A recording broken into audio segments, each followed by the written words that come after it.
ब्राह्मण शास्त्री अमा ओइना पोकपा तारबसु सक्लोन कया लौदुना अवाबा तारबा मियोय कयागी मपुंग फाना मतेंग पांगदुना मसक उथोकपा मदी मयामदा खंगनबा हाइबसि थोइदोक्ति ख्वाइदगी मरु ओइरिबदी महाकी मगुन अदुनी थोइदोक्लिबा हाइबा चपचाना उट्पा मोबाइल फोन अमदा सिम अनि हापा याबगुम मूवी असिदा ब्राह्मण की मपोकदा पोकलुबा अल्लू अर्जुनना सक्लोन लौदुना ख्वाइदगी मी ngamjadaba amadi ख्वाइदगी साथीबा रोल लौदुना महाकना कुंबा मूवी अमा ngasi अमुक अनौबा मणिपुरी दा एक्सप्लेनेशन ओइना पुदुना मयामगिदमक लाक्चरी अयहांगना एक्सप्लेन तौजरकु मतमदा सोय खिलानखिबा असोय Aran अमदी अवाटपा यावरकपदा ताबिरिबा पुनमकना ngakpiyu haiba wafam asisu ahanbada thamjari फरे मयाम हौजिक्ति एक्सप्लेनेसी हौरसी ngasigi movie asigi mamingna DJ haibadi Duvvada Jaganadham hairiba movie asini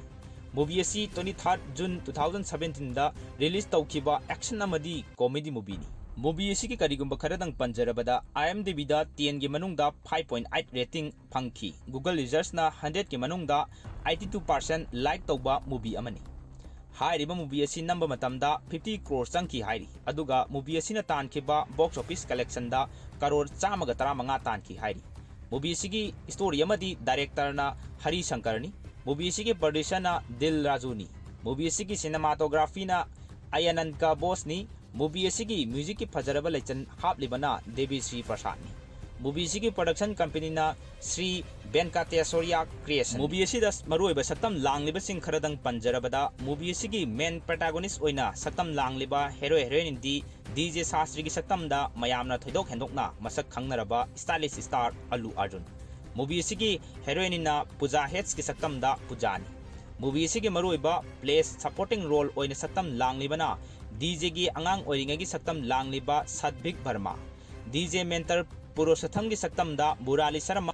movie असिदा DJ Shastri की मपा सारिबा दुबदा सुब्रमण्यम की सतमदा तनिकेला बरानी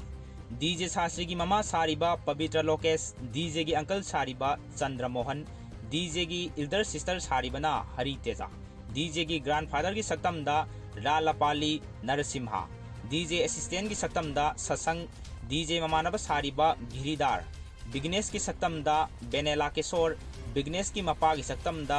शिव नारायणा नरीपेदी बिगनेस की ममा की सतमदा मलेला रजिथा पूजा हेड्स की मपा सारिबा मूवी असिकिसु होम मिनिस्टर सारिबा पुष्पम की सतमदा ओसानी कृष्णा मुराली पूजा की ममा की सतमदा सनुर सना रोयल नायडू की सतमदा राव रामेश अविनाश रोयल नायडू की मसा की सतमदा सुब्राबू रोयल नायडू की असिस्टेंट स्टीफन प्रकाश की सतमदा सात्रू एग्रो डायमंड की सीईओ की सतम दा समीर गैंगस्टर की सतम दा जीवा सुल्तान बसा की सतम दा हरीश उथामान कतियानी की सतम दा विद्यालेखा रमन सूर्या की सतम दा सतम लांगलिबा प्रभाकर फरे मयाम होजिक्ति मूवी दा माई ओनसिलसी मूवी असिगी ममिंग ngasai हाइजखरे डीजे दुबदा जगन्नाथम मूवी असिगी अहानबा सिन मक्तदा मयामना उबिरगनी मदुदी डीजे की ममा पवित्र लोकेशना अयुक की लाइगी सेवा तौदुना लेबगी सतम मसिदगी अखोइना खंगे मदुदी पवित्र खोइगी युमसी लाइगी सेबाबु यामना कन्ना तौजबा ब्राह्मण की इमुंगनी हाइबासी मथंगी सिंदा डीजे की इमुंग मनुंग लोइनमक लाई ममांगदा फमदुना लाइबु खुरंबगी ममी डीजे की मपा मूवी असिगिना सुब्रमण्यमना यारे मयाम लोसिलसी हाइदना हारे अदुगा मयाम चंगदुना चानबा मयाम पुथोक्तुना मखोय मसेल ngasai ayuk anganbadagi matam asi nangnaba haiduna loisenbani phajana section na yauriba asa thak mayam du section C haiduna thongnari asumna gari amada chana thakna mayam haplaga gari da pukhibagi saktam ubigani mathangi sinda lining lason tawbagi ama mayam ubigani hairiba mafam asida mafam adugi sili langlibana hairakpagi matung ina brahman gi mapok da pokloba DJ Shastri की इमुंगना theorem अदुदा लाक्लिबा मयामबु पिजनबगी दमक सिली लांग्लिबना order तौरकपदगी सेमदुना ngasai पुख्रिबा अचा थक अदु मफम अदुदा पुरकलिबनी असुमना DJ Shastri की इमुंगना पुरकलिबा अचा थक मयाम अदु मयाम फमदुना चाबा हौनरमी अमदी ब्राह्मण की इमुंग अदुगी मी अमना थौरम याफमनदुदा थोलकपा कयाना Annapurna catering pure vegetarian delivery तौजरी कार्ड असी पाइबिको हाइदना मयामदा पीबगी सक्तम उगनी असुमना थौरम अदु लोइरदुना थौरम अदुबु सिली लांग्लिबना पोचै कया लांग्लिबा मथेलुकोइसिंग लांग्लिबा सिंगी पैसा पीनबा मथंग मथंग पीबा होरई तांजा अदुदा सुब्रमण्यम की matang taduna paisa piriba mi adugi manakta changlakuna makhut ani lonaraga paisa piriba aduda ikai khumnaba ulami paisa piriba nupa aduna Subramaniam gi paisa thiduna pirai paisa adu Subramaniam na thiduna yengi aduga hairi aikhoina hainakibana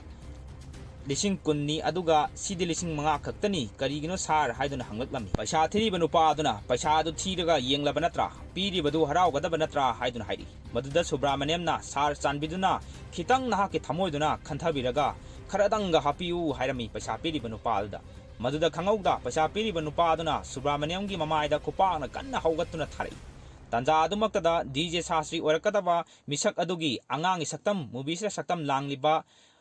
asina pakatna yenglaklammi mafam aduda leiramba mayam loinamak yenglakani makhol tariba donda maduda paisa piriba nupa aduna khana yenglaga yarabra atopa pamlibra haiduna hairi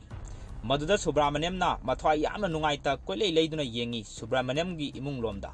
Subramaniam gi imungsu upai leitaduna leptuna lei DJ gi mama Pavitra su kapli Subramaniam upai leita paisa pibam dagi thoklai DJ hainaba amada hiptuna mapada khubang tharakhiba adu ningsingduna mahak yamna saurammi makhut ado tasal mathangi sinda DJ gi grandfather mapuna DJ gi imung adugi mayam ikoi koina kosilaga wari liri wari aduda balidagi bamanana mai pakhi tanjadada angang amana satlauna hangai ipu kaigino laise amakaktani hairaga mahaki masak mawong amadi maming kaya ama leiribase haidun hanglai DJ su sum tarambadagi angang aduna hangaklibadu tabadagi satlauna wari liriba mapu romda onsilli mapu aduna makha tarai nang hairibadu yamna chumi aikoi soidana khangadabani mahakna kari tawi amadi mahakna karamba mawongda lei haibado makha tarai mapuna afaba thabak kaya ama tauraba adu oirabadi misak adu miyamna adumak laigi mawongni hainagani wai sing adu DJ di mahakki haibam aduda makhong ani thadaraga munna tarami misak aduna tauriba afaba singthaningai oiba kaya adu aikhoina udrabasu mapu mahaknadi soidana ugani mioi kaya gidamak afaba tauriba misak aduna leigani mapuna hariba wai sing adu mahakki phampham phamduna munna tasilami DJ na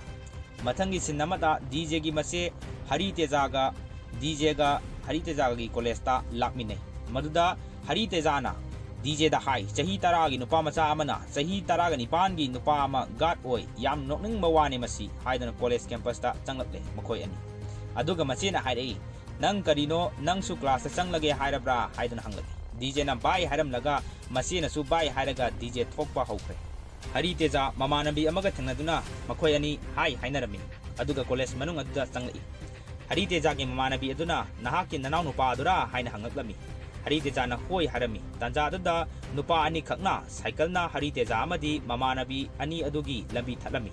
tanja adumaktada DJ su purit khawda machegi kolom ma ki purit khawda yaugduna leiba adu mahak khanglai aduga ichedi kolom laukhidre haiduna mamai leithorai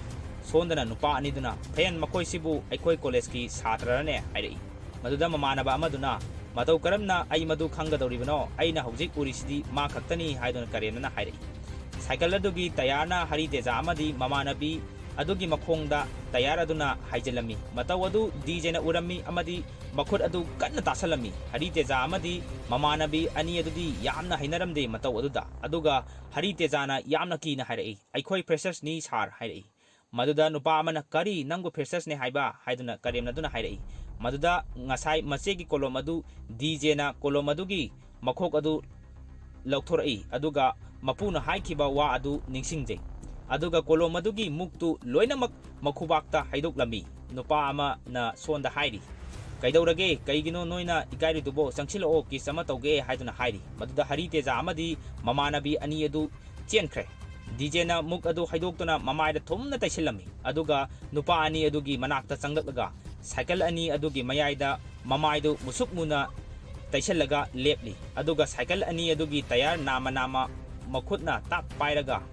nupa ani dugi cycle da tongna langkhatkhi nupa ani du leimaida longna tai DJ na makhut ani adu suru noi mathangi hek sinda Subramaniam na DJ gi mamaida khupakna kana tharam DJ gi mamai paiduna mahak leiram tanja aduda mapa amadi DJ gi nakanda Hariteja na leptuna hairei makhoi sing aduna lanbani aduga karigino baba na hakna DJ da phuri base karino tawrise aikhoina mahak thagatpham thoktabra hairami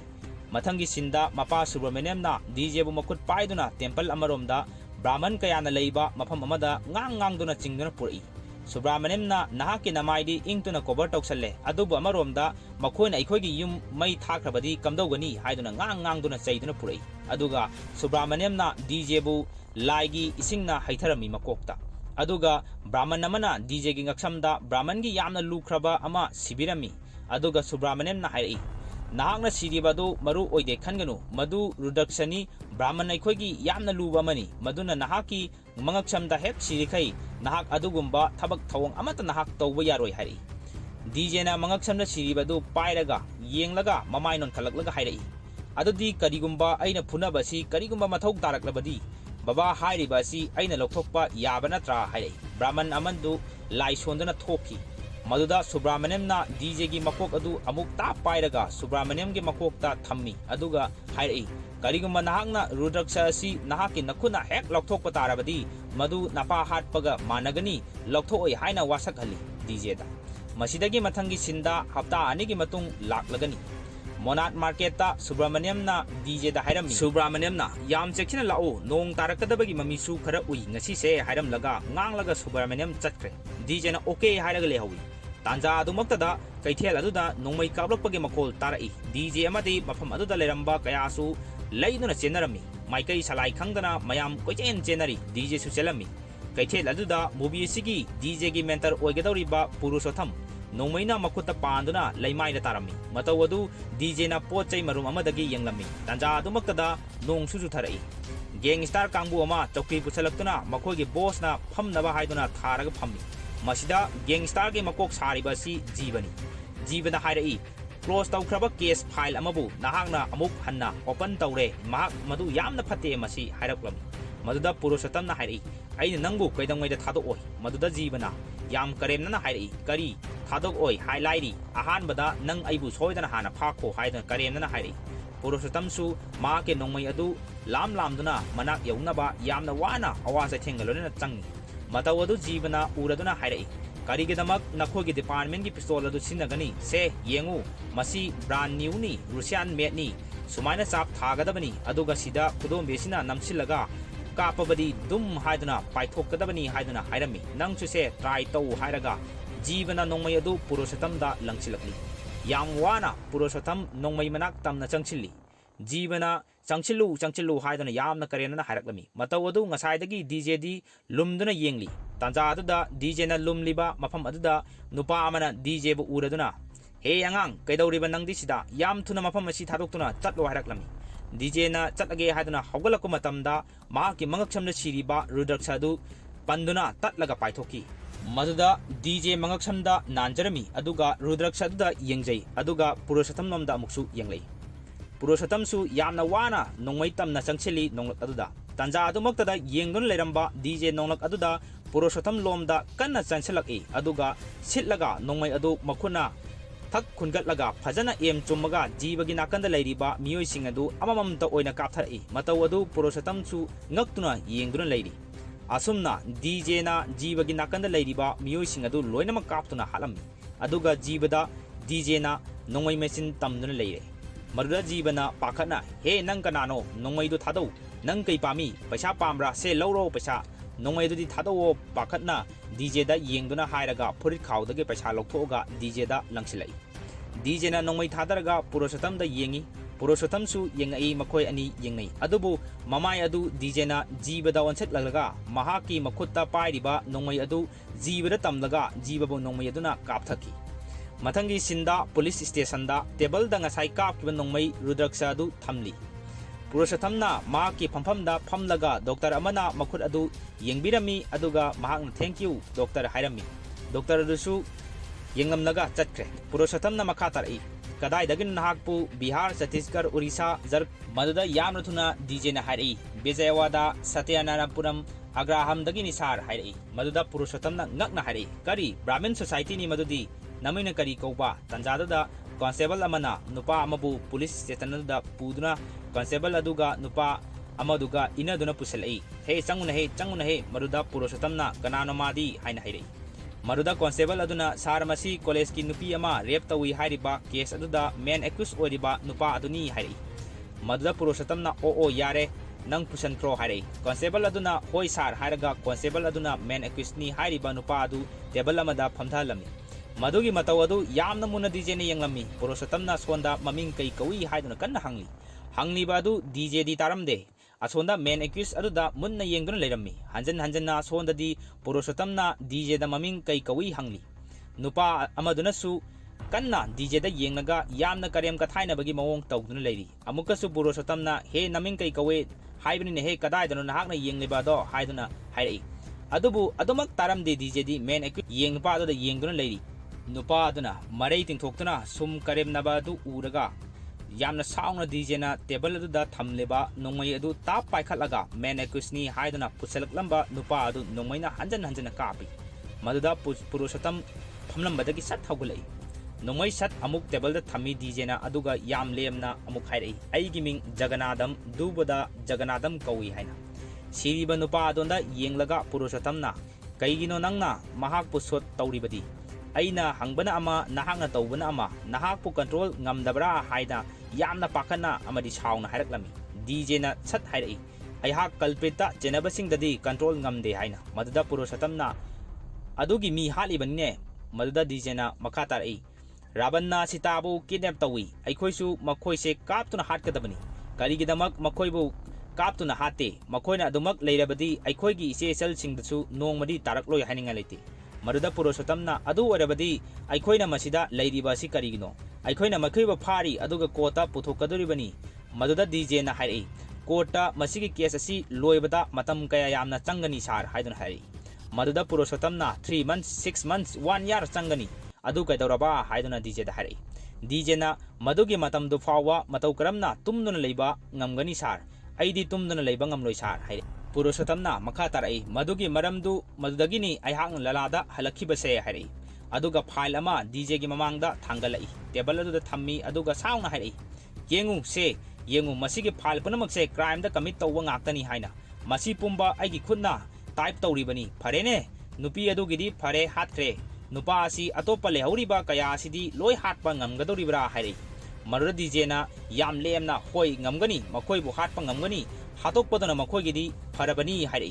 DJ na makhata ai karigumba aikhoina justice ajibu protect tawrabadi justice nasu aikhoibu protect tawgadabani sar hairi maduda Purushottam do sauna harambadagi mahake type tabam table da phamthai aduga hairi nahaki wawai adu aihak yamna nungai aduga nahaki wahaina aihak pu sor hondok hali nahak aihak kumna police oibasi nahak oiba pambra haiduna hangai maduda DJ na no sar Purushottamna karigino hairami DJ na karigidamak aina market da makhoibu nomoina kaplibano khangbra aigi puna hai marudi ubadu nate marudi afaba tawbuduni marudi maramasina madugi marumda madu oiba darkar leite oide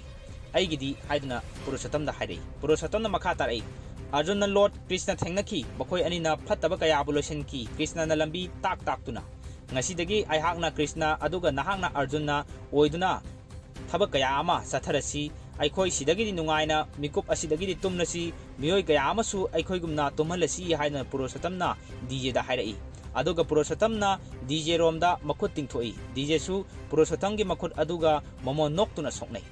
masidagidi Purushottam hairiba FIR bu ikhaliba DJ gi movie asigi mentors oiriba asina pau piduna mathang crime da senariba kaya bu thiduna koi hatpa DJ na horai newspaper channel kaya mathang crime da chenaba kaya bu halambagi thogdok kaya na pau se da koi chai i pau loba reporter kaya police station lomda tamna chenselaki aduga police officer adu da hang Rowdy Sitar Lala Usman Bai Nursing Numit Kharani asida hatkre atopa terrorist hatkre masipunamak polista hatliba mioi adugi matangda information amata leitabra amana amuk town asida anoba gangster ama laklabra haibiu sar tumina leibigano pakhum pibiu hairi Purushottamna officer adda zirol tawrami maudagi officer aduna hoi anoba gangster ama city asida thungnare reporter mayamna adudi kanano mahak adudi haibiro hairami officer aduna housing makki oinadi mahaki whole information phangdri hairi tanja adada Purushottamna officer adugi manakongda zirol tawrami adudagi officer aduna adubu mahaki mamingdi aikhoi phangle hairaklami kari maming phangle haiba sar adudi mahaki maming adu kari kowbage haibadu haibiu haidana reporter mayamna officer aduda hanglami maruda officer aduna mahaki mamingdi DJ haidana hairi Reporter mayam murum sonai DJ haina matau adu Purushottamna yenglammi sahi kharagi Vijayawada dani Brahmin boy ama oina ngasaidagi yauriba DJ asi movie asigi hero oigadoriba Alu Arjunni Subramaniam gi yumda DJ gi family kaya ungduna phamnarami lemna duna leiri tanjadada Subramaniam chanchalaga pungdi amakhak ngaire supply togdoba aduga nakoina lep tuna leibadi kaidore haiduna hanglei maruda nupa amana Jaganadham laaga henjang loisendoni pulli horasu loisendoni hayaklami maruda DJ gi uncle oiriba Chandra Mohan su Jaganadham lakpa ngairibani Jaganadham yaugdrabadi chatpa ngamloi hari Maduda Subramaniam na makoi punamak Jaganadham aigi chatkadoriba sidi makoi karisu luna khandre haibani haiduna phone tawduna tholaklaga DJ gi mama Pavitra da Jaganadham kai chatkre hanglei Pavitra na ai khangde mahak kai chatkibano hairi maruda phone tawna Subramaniam na mahak aina khanbada market ta lemgadaba mali haiduna hairami Marudagi mama Pavitra na yamna hobu khonjelna Jaganadham haina kauramni masidagi Vijayawada gi temple amada miyoi kayana lai khuramnaduna lep tuna leinaba adonda sinna silakle temple adugi khwai matonda Jaganadham mamana kauribadu taraduna tholei masidagi aikhoina movie asigi hero oiriba DJ Alu Arjun uba phanglagani Brahman gi fizol setuna DJ temple matonda leptuna makhot ani lonaraga laibu machinda sonjari aduga temple maton aduda sangom haidarami lining laison galona Brahman gi Om Namah Shivaya Angang kayana temple adugi makhada kochen chenduna sanarami maruda DJ na tholaktuna hey lepo sanaribda lepo haraklami aduga DJ na angang kaya adu ikoi na phamalaga mahakna matonda phamlaga Brahman gi wahi sing thiduna tahalami Tanja aduda angang sing adu tambigadoriba adu lakle maruda DJ na hawgalaga yamna thengle civilized society sida matau kramna asuk thengna tawrabadi angang sing asina kari message no pigadoribese nangna piba ngamdoriba sina kari no haidna hairi DJ ge wahai adu tadana Brahman aduna ngarang ai laame maduda nahak ubada ai yamna nungai aina nang kobada nahak tadre adum chatkre hai tanja aduda DJ ge call lai marudagi di DJ phone oga hello na ai lai hairami masidagi di DJ mahaki scooter adu thauduna mana masing kaya adu yanduna mayum tamna lai mahaki gari adu pochaina ithan thalli aduga mayum yauraduna pung yenglaga ngang duna changai masinadi phabagi walite miyobagi thausadaba asidadi hai duna changai mapa amuk kaurai ana madda Subramaniam na hoi tare kaigino nang yam thengaina haiduna hairi maruda DJ na puraiba potu dak thamlaga masi pomba nangnani ngasi ayuk nangna kai haiduna hairi maruda mapana haibadu matau tamna mi DJ na babana haiba kayado adu miyoi singda hairam libani aduga sonda kari thome aigi scooter du tayar puncture oidon leirame hairi market ta pot singju hekta ikoina pamlibi sing adu khinuna thambanate haiduna hairi aisu koisi thiduna lerak libani hairi makhadagi giridana pologi cooking final ore kumthar o hairi DJ na hing polau hing yaugdri kamai haudoriba giridana hing ha kununa hairakpani makhoigi intercaste marriage aduda haina hairi aduga DJ na phone satokuna call tawi nupi amada nupi adusu call pai DJ na hello madam aduna su kanano sibo aduda DJ na madam ai sargia amukta wari sanajage hare maduda nupi aduna aigi yumdi aina adum rule tawi hairo o hairi DJ na naire adudi aduga hairi arundagi hing yahon birakanu hayo male plaudi hing yaudabadi hauroi hairami nupi aduda kariumba plausi escort tawraba pamdrena nupi adusu pamdrena inthoradi kamai tawni hayengmai nungai gadra hairami nupi aduna adugana layobu aikhoina kamani makhoina brahmani matau karamna nupi du thadok toino Vijayawada da ithanta maduda DJ na nahak kumara haina hanglai maruda adudi kumara orabadi nahak karisu waronu Vijayawada da leirabadi isona soidana matam chuppa thaujalagadaबनी hairi DJ na kaim khalunu problem thoroi nahaki nacha do hairi nungai leithoona nupi aduna adubu orabadi negative feelings amata aingonda nungai tama mata leitre yamna pharene hairi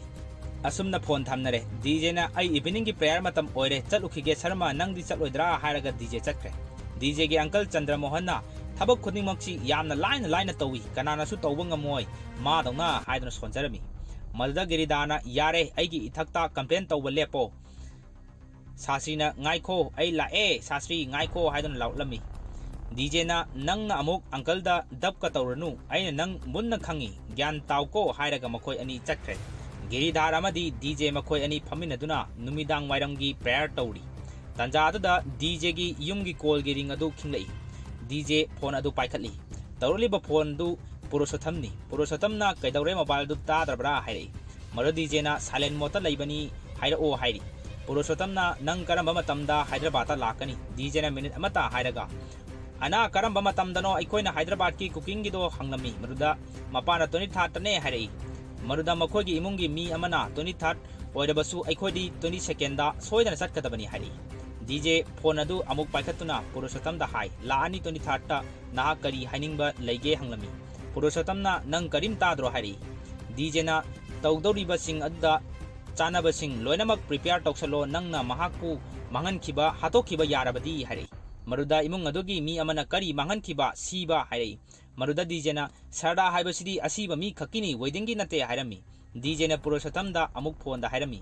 अइना हाइदोखिबा वा अमुक्ता fail ओइद्री नोंगै मरुसिंग साब ओहलु अदुगा अमना मखोइबु warning पीबगी मथौ तादे अइगिदी हाइरमी अइगिदी warning लेते सोइदना अइदी अदुम हातोकनी हाइरमी पुरुषोत्तम दा call अदुदा Maroda मुहाका पुरुषोत्तम वारी सानरिंगै तंजा अदुमक्तदा नुपा अमा मुक्चंगई करी हाटपगी वारी सानरिबदुबु कनागनो हाइदुना मरुदा डीजेना करम हाइना तारिबनो सोइनरे तारिबदो हाटपनते अइ सोइदना थोंगगे थोंगनी हाइबनी हाइरमी अदुगा अखोइदी कदाइदा थेंगसे हाइबनो हाइरमी पुरुषोत्तम दा डीजेना असुना मथंगी सिंदा ट्रेन स्टेशन अमदा लांजदबा सादुना डीजे खाव अमगा लाक्लमी ब्राह्मण की फुजोल सेतुना मफम खानना पुरुषोत्तम सु गाइदुना डीजे बुलेरमी डीजे लाक्पा उबदा डीजे की मतुंग इरमी ट्रेन हेक लाक्पगा पुरुषोत्तमना डीजे दा केस अदुगी वारिसिंग लिरमी पुरुषोत्तमना तेलो मर्चन मखोय असि कंस्ट्रक्शन बिजनेस तौरंबदगी ड्रग बिजनेस ओइना तौरक्पा कांगबुनी हौजिक्ति मखोय ड्रग की कारबार असिदा यामना चथरे हाइरी मखोय बिजनेस असिदा एजेंट ओइनबा मखोयना टारगेट तौरिबा सिना स्कूल की आंगांग सिंगनी नुपी मचा सिंगनी हाइरमी ट्रेन मनुंगदा अमुक मखोय अनि नाकन नाकनदा फमदुना अमुक तोंगलगा पुरुषोत्तमना मखा तारई आंगांग नुपी मचा सिंग असि ओवरडोस ओहलगा नतै चादब बिदो नमदुना नुपी मचा सिंग अदुगी इमुंग मनुंग सिंगदा अमुक ब्लैकमेल तौरी वाई सिंग अदु ताबदा डीजे खांगबा ngamamde मखोद अदु तासनदुना नोइजरमी पुरुषोत्तमना मखा तारई अदुगा मखोयना हाटकिबा पुलिस ऑफिसर मसिंगना अहुमनी मखोयना अमुकसु अइंगोंदा एक्शन तौबा अइंगोंदा थ्रेटन तौबा तौरकले हाइरी ऑफिसर कयाबु मिनुंगसि लेतना यो तलंगजलगा हाटपा फूबा वाल थमजनबा मसी मखोयना तौदुना मी सिंगबु हाटली पुरुषोत्तम अमदी डीजे मखोय अनि अमुक मफम अमदा लेपलगा फोन द वारी सानरमी मरुदा पुरुषोत्तमना अहानबदा मखोयगी एजेंट सिंग असि हाना लोसेलबदी मखोयगी मपांगलसि सोंथगनी हाइदुना खलमी हाइरी मरुदा डीजेना अइना कैगुंबा एजेंट तरा हाटले खलो मखोयना तरा मंगा अमुक सोइदना सागलकनी मरम असिना डायरेक्ट मेन ओइरिबा मरु अदुदा ओइना अटैक तौदुना मखोयबु मतम चुप्पगी ओइना मुथतकदबनी हाइदुना हारकलमी मरुदा पुरुषोत्तमना हाइदी डीजेना तलु मर्चन असी हारगा डीजेना फोन थमजल्ले अदुगा माकी खाव अदु यांकतुना चटकी मसिदगी डीजे अमदी महाकी कांगबोसिंग कंस्ट्रक्शन तौदुना तलु मर्चन होइना लैरिबा मफम अदुदा यामना नाना कोट सुताई तौदुना लाक्लमी मरुदा नुपा अमना थतले मरुदा डीजेना आर्किटेक्ट दिलनी बेंगोरदगी लाक्पनी हाइरमी मरुदा तेलु मर्चन कांगबुना चंगल ओ हाइदुना साइन तौरई डीजेना चंगको मतमदा कॉल तौदुना चंगई डीजेना होय होय तारे अई लेरे मफमदुदा कई हाइबनो 7 floor HYBE नत्रो अदुगा माकी assistant ओरिबा सरबंदा Karamba floor no मसे हंगलमी मरुदा सरबन्ना अदुदी काउंट तरुक्त्रे ब्रो हाइरकलमी मरुदा डीजेना फोनदा अमुक अफाव टीमनी मखोय फ्लोर मसिंग थिरक्त्रे हाइरिने अदुबु नंगना हाइबा मंगा अदुदी मफम सिददी मरी लेने तंजादुदा अमदुसु नंगारोरे मतागुम थोलई अदुदा डीजेना करीनो डार्लिंग नंग टॉयलेट चंगुरिरो लाओ चंगो हाइना करेमना हाइरमी अदुगा फोनदा नंगना हाइबा ममिंगदो कईबा हाइरगा मफम सिदा तलु मर्चन हाइसि कनानो हंगलकलमी मरुदा तिलु मर्चनदा अइने तिलु मर्चन अदुगा मसिसु 7 फ्लोर अदुगा मीसु मंगा मरुदा डीजेना candidate confirm ngahak lerega torke हाइरगा माकी फोनदो थमले वहाई अदु ताबदा नाकंदगी नुपा अमना नखोय आर्किटेक्ट नतबरा हाइदुना हाइरी मरुदा डीजेना अइना ख्वाइदगी तुकच्चबसी अइना अइगी आइडेंटिटी हाइबदी मसक ताकपा असिनी हाइरगा सरबंदा ओंजिलगा नंग अमुक्ता हाइ खोब्रो हाइरमी मरुदा सरबन्ना डीजे ममिंग अदु ताबदा लेरमलिबा तिलु मर्चन कांबु ngaknarami डीजेना मखा तारई सरबंदा ओंजिलगा कईनो लई कई कुतौनो नाहाकना तौरिबा अइगी एक्सपेरिमेंटो स्कूल की अंगांगना हाइबगुमना डीजे सुमाइना हाइगदबनी नखोनगदो फजना सेमलगा यामना फजना हाइबगी मओंगदा तंबगी मओंगदा हाइरगा मनाक्ता लेरंबा चौकरी अमदा चट मखोंग नामा नामा मथक मखा थम्मगा नुंगसिरबा मफम असिदा फमलिबा पुनमक्ता यामना पामनरबा अमदी यामना नुंगाइबा यामना इंटरेस्टिंग अमा ओइरिबा डीजे नि हाइरमी अदुगा हौजिक्ति डीजे गी entertainment हौरगे हाइरमी Maroda नुपा Amna hey DJ the करानो हाइरक्लमी तिलु मर्चन्ना ngasi uribasina aigidi ahanbani nahakse aduga aigi mangda adumna ngangba ngambasu nahakna ahanbani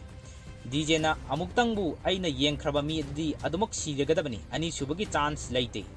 ningthaudawna nakhoina hingduna leiba haibase matau karamna aina nakhoibu hingangani nakhoi losanba tabani amuktang hayu ai makhoi asi losange marud DJ na he angang nang khangro haise gelakano marak thalakano haire tumina phamune nupa amana tilu marchanda onsilaga ayapali karino mahakna hairibase hairami tilu marchan gi mi amana nakhoi mafam asida kaidau lakpano ai khange se nakhong se phajana noiro aibu nungai halo hairai masina ani subada nahakna tawgadabani ngasagi nupa duna amukasu amuk tilu marchan da onsillaga adu kobali haise kaino amukasu hanglami maruda DJ na he tu asini aikhoigi yamna chawba problem di India da haidi many states many language leibani हे ताओ नहाकना आइगी वाही असे नहाकना ज्ञान ताद्रबसु आइगी इसागी मवोंग मतौ असिददि नहाक वाखल तारंगनी मरमदि आइगी body language ती universal ओइबनी हायरगा ngसागी table दा मखोंग थांगतुना नोइरौ हायरिबा तिलु मर्चनगी नुपा अदुगी मखोंग अदु DJ ना ता पायरगा चिंगलगा पुखरगा 7 सुबा floor अदुदा मखा यौनबा DJ ना लंगथकी स्वागी मतांगी सिन असिदि येंगबदा सुकी मतिक पेनबा हायबदु ओइबनी मयाम डीजे ना तिलु लोमदा ओनसिललगा अपेली हाइबदी असिनी हाइ असुमना डीजे तिलु मर्चनगी लोन खंगदबमा यावबदो मदु मनाक चंगागा नहाक लोन जे ज्ञान तारदाई हौजिति तारबरा हाइरगा किन थिनजल्ली मरुद नुपा अदुना थादो ब्रदर अयहाकपु अदुमाइन तोबिगनो थादो पियो हाइरे डीजे दा अदुकोबली हाइबना सिनी हाइरगा महाकसु पाइरगा लंगथोकी महाकसु नुंगजेल काइदुना पाइथोखरगा 7 सुवा फ्लोर दगी मखादा अदुम पाइथकी मसिदगिदी अतोपा तिलु मर्चनगी मी अममुक चेंजलक्तुना डीजे गी मख्वांगदा कोलगा मखादा लंगथकिनबा हाइदुना फ्लोर अदुगी अरोइबा सरुक यौनबा पूरी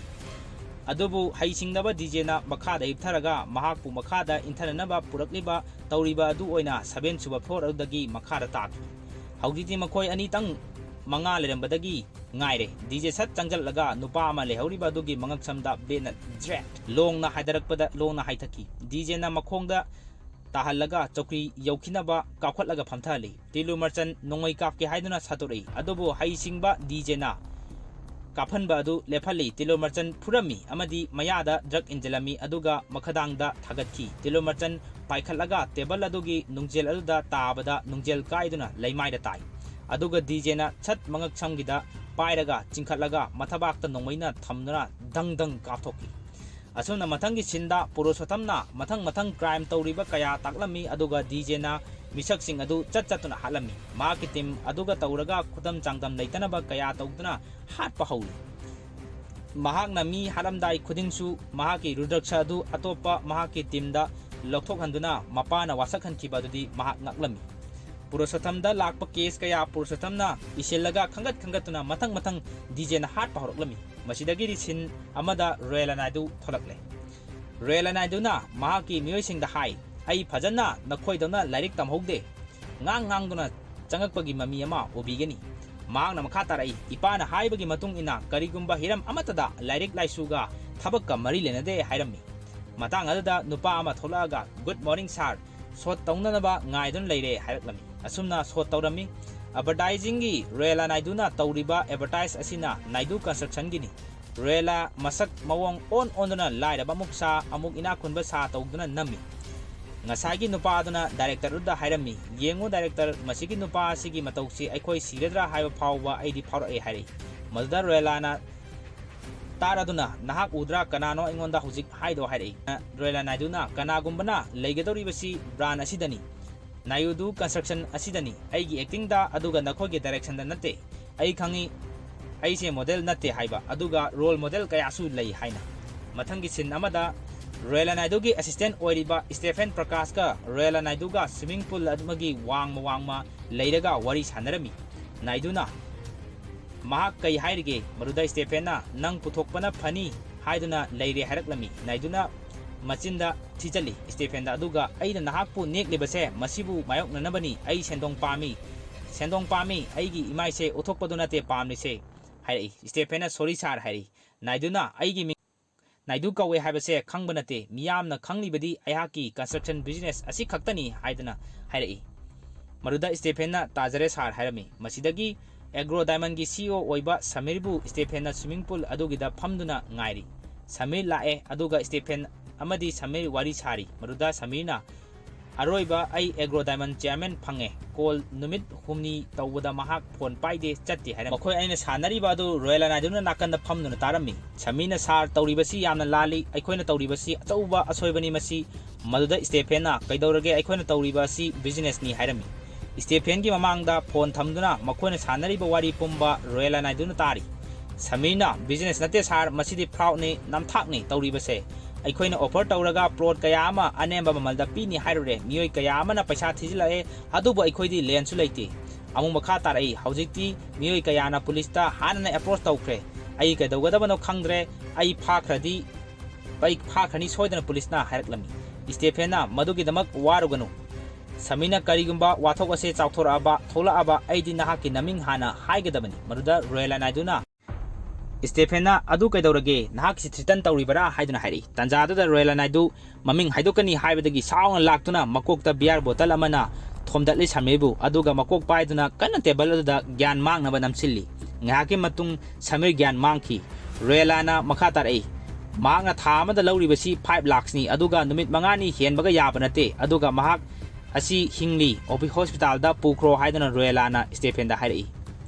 Mathangi sinda DJ madi mahagi kangbu Subramaniam na ngaidun lerami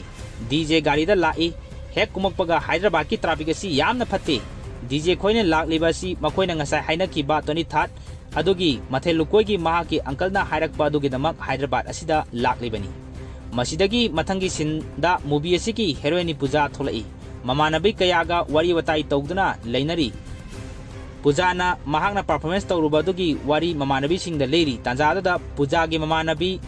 hariba thoromadugina kaina aduna maithili aduna nungaibaga lairida ai nungaifam khangde harai maruda pujana karigina hakin nungaitriba haiduna hangai lohongdinga gi mamangda aikhoi amaga unaba yade hari bor kaina se haiduna maithilina hairi mamanabi amana karino hairi sibo aseng bairo hairami ai gyan ga tajade arudina pujana kariba nahakna photo amatang uraga naki punsi khongloi oigadoriba duda okay hariba maruda maithilina aidi amukta photo adu phawadasu udi hari pujana hana yengdana kaimta khangdana matau karamna nahakna yariba haiduna makhoi masel wari sanari sinamada business yam harauna lerami aduga DJ lakpada he sastri ai yamna harawe nubiduna aibu kaure aduga unase haire maruda DJ na yare karino hari sibo lohongdringai gi mangda hana unaba Khangnaba test drive tawsi haire hari sibo tukachai hairami madu aikhogi brahman chanadi hairami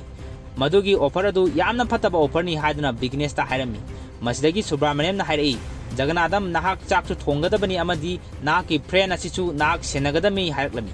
masidagi DJ na mamanaba business pu mahaki makutta mahaki phiduna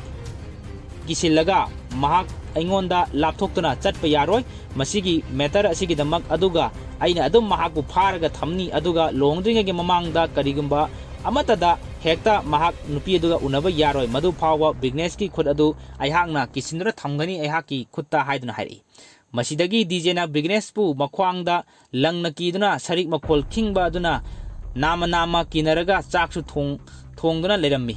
matawasi angakpa mani yamna nungaiba sinama suni business na DJ da hairi Maithili na hairak pase pung ama khaktani se chanbiduna pung amatangdi thadok pi aibu DJ haiduna hairi mar DJ na darka laite madugi naki nupi du naki oigadarwani maduda karigi amuk unabagi darka lai ai chatke aduga ai khanglaga nangonda hairak hairami business ta sin amada Maithili na kari nang oina chatlage hairiba puja maruda pujana nangi photo mangon thabanate aduna ai chatpa kaidaure haino maki maramda aihak loina khangno laklaga nangona tamge hairami Mamanabi amana mahakna chatlaga nangonda pau tamjajani adum masina hena nahakpu nungaigadoribani hairi mamanabi amana yare munataro se tumin lenasi masidagi Maithili amadi DJ unase hariba swimming pool adugi makhongda DJ lakle tasengna lohongadoriba sing business amadi Maithili ani adudi hari mafam asida laktre makhogi mahuta business ki mahuta DJ aduga maithili mahutta puja oina laklami DJ na kaiginoba swimming pool nakana sida unase haiduna hari base haiduna koilau lauri tanja sida khangogda puja swimming pool aduda irujabagi saktamda kakhalai matau sing adu business na maningda lumduna yengli DJ na karino tawriba sidi lohongdringe mamangda asigumba tawnabro tawrisibo masada pakhatna tawjai madudat puja na lohonggadaba numit ni khaktamak ngaire masi kaidawre haino haiduna hari makoi ani wari kaya sanarami pujana phammo haiduna DJ da hairami DJ table mathakta khongai taraga phamlami aduga ai question hange nahak phajana khumu haiduna pujana DJ da hairi DJ na ai soidana answer pijage hairi nahak chak thongbra haiduna hanglai pujana DJ na karino nang haido karino ai bu chak thongbra bu nangdi thongbra haiduna DJ na pujada hairami maruda pujana madugi problem nate aduga ai phajana su haite hairo matau kramna plau si thongi hayu haiduna hairi pujana DJ da sonana nakan amada amuk maithili na su lumdana yengni DJ amadi pujana tawribado nakandana business lady makoi ani hai hainarami khangnadabani na DJ na phajana hairami plaugi matangda hingi matang su phajana takli puja makha amuk tar ei question phare next question di angangi di kamai khali angang yawbagi hangi DJ na lubu lohonglabadi matona da adumak lakcharani hairami pujana haidi chahi ani hum ngairaga lainingba haiduna hairi maruda DJ na kari line piba khudolbu karigidamak aina adu kuina ngaigadoriba hairi DJ na hawgalaga na ke maramda ai antida tamurage haiduna chat sonana tasengna business na ai business ni haiduna maithri da taklami nupi aduna su tasengna ai su lohongadoriba kaina aduni hairi madu tabada business amadi maithili animak yamna harawrami makoknaga business yesanjai aduga hairi business na magi number haiduna miskol piro aduga ai hekta sida lao hairaku matamda ai hak lakke harami numidangi matamgi sinni business ki call da call lai business paikalaga hayo mathi kadi hairi bano haidana maithina nahak aiga muktang unaba yagadra hairi maruda phone thamduna phone adu makara thamlaga mahaku phaduna pulamba khudingmak thadolaga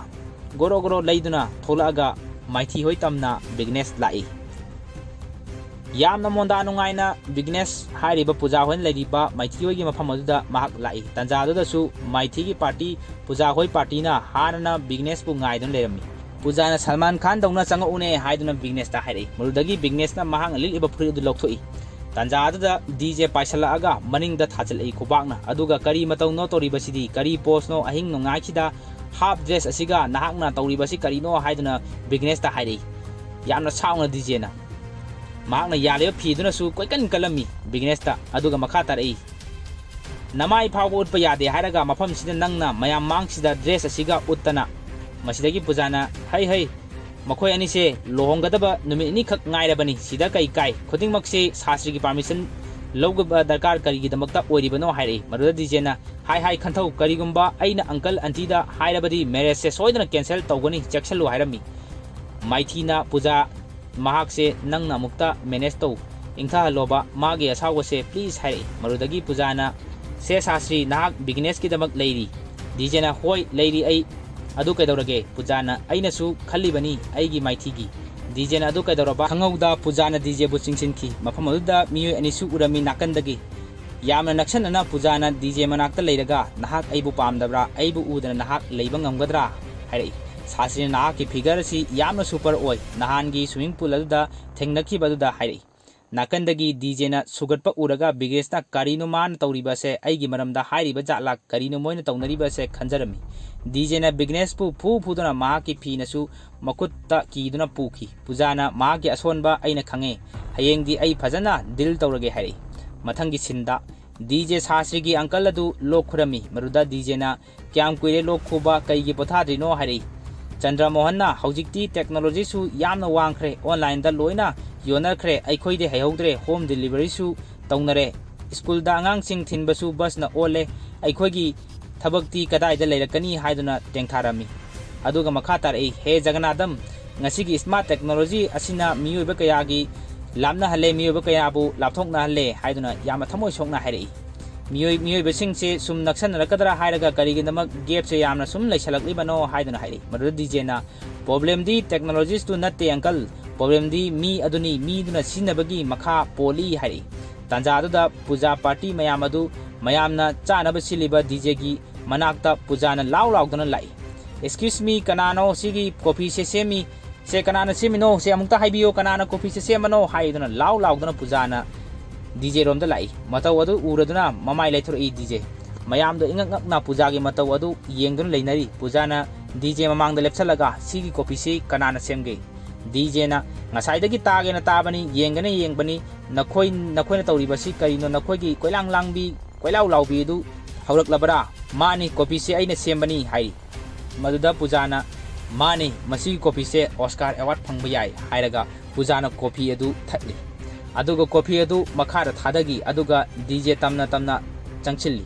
DJ maning halli aduga hairi nang kaidorage kaigunu nangna yam close ina changchil aido pujana DJ bu chingchillaga makhajaida chupirami mataw aduda mayang ngakna dona yengne DJ di laimaida longna mataw aduda haithaki mathangi sinda DJ na hey yam thuna semune tanja aduda Chandra Mohanna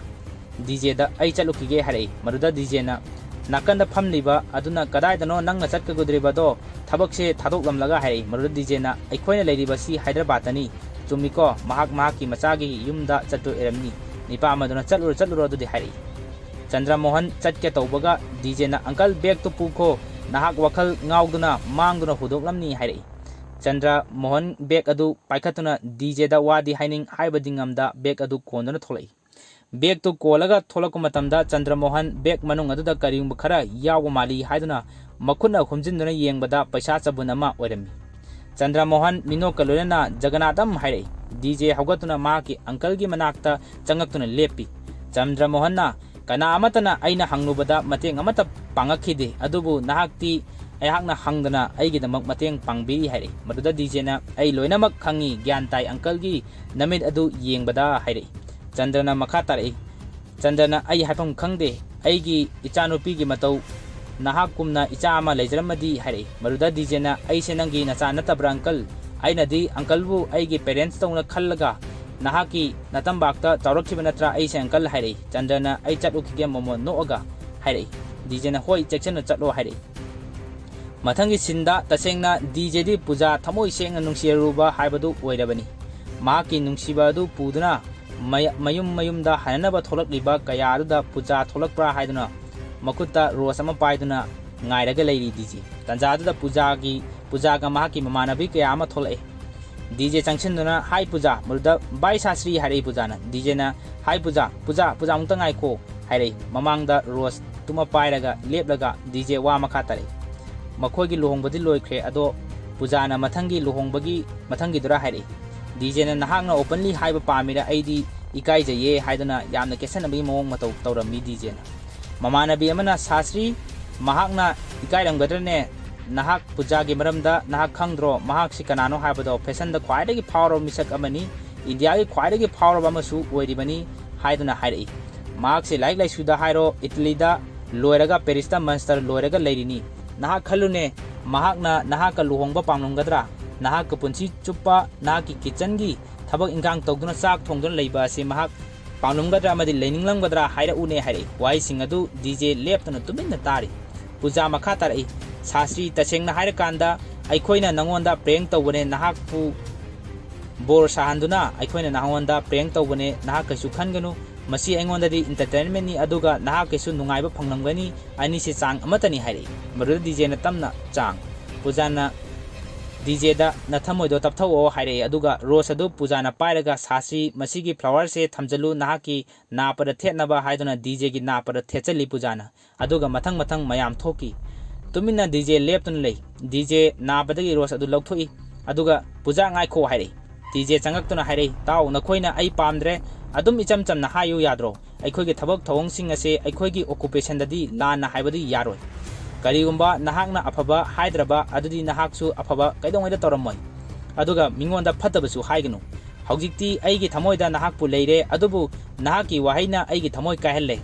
yamna ngai aina hairiba sing ase nasana haujik khanthaba ngamdrabasu nahaki nungchibado soidana nongmadi halakini mamanaba mana maningdagi sasri nang sokthaba phawra hairi maruda DJ na sokthaba nate mai hawbane isase hairi mai chakpa haidon laudi DJ pujada onsilaga aroba wahai oina haige nang khangbra nungsibage maramda English writer amana haibado nungsiba haiba siri thamoi anigini हाइदी अमना gas stove अमना lighter ओइगदबनी इसिंगा मैगदी चुसनदबनी आई English फजन खंगदे ngakpiu ai grama lalamnabsu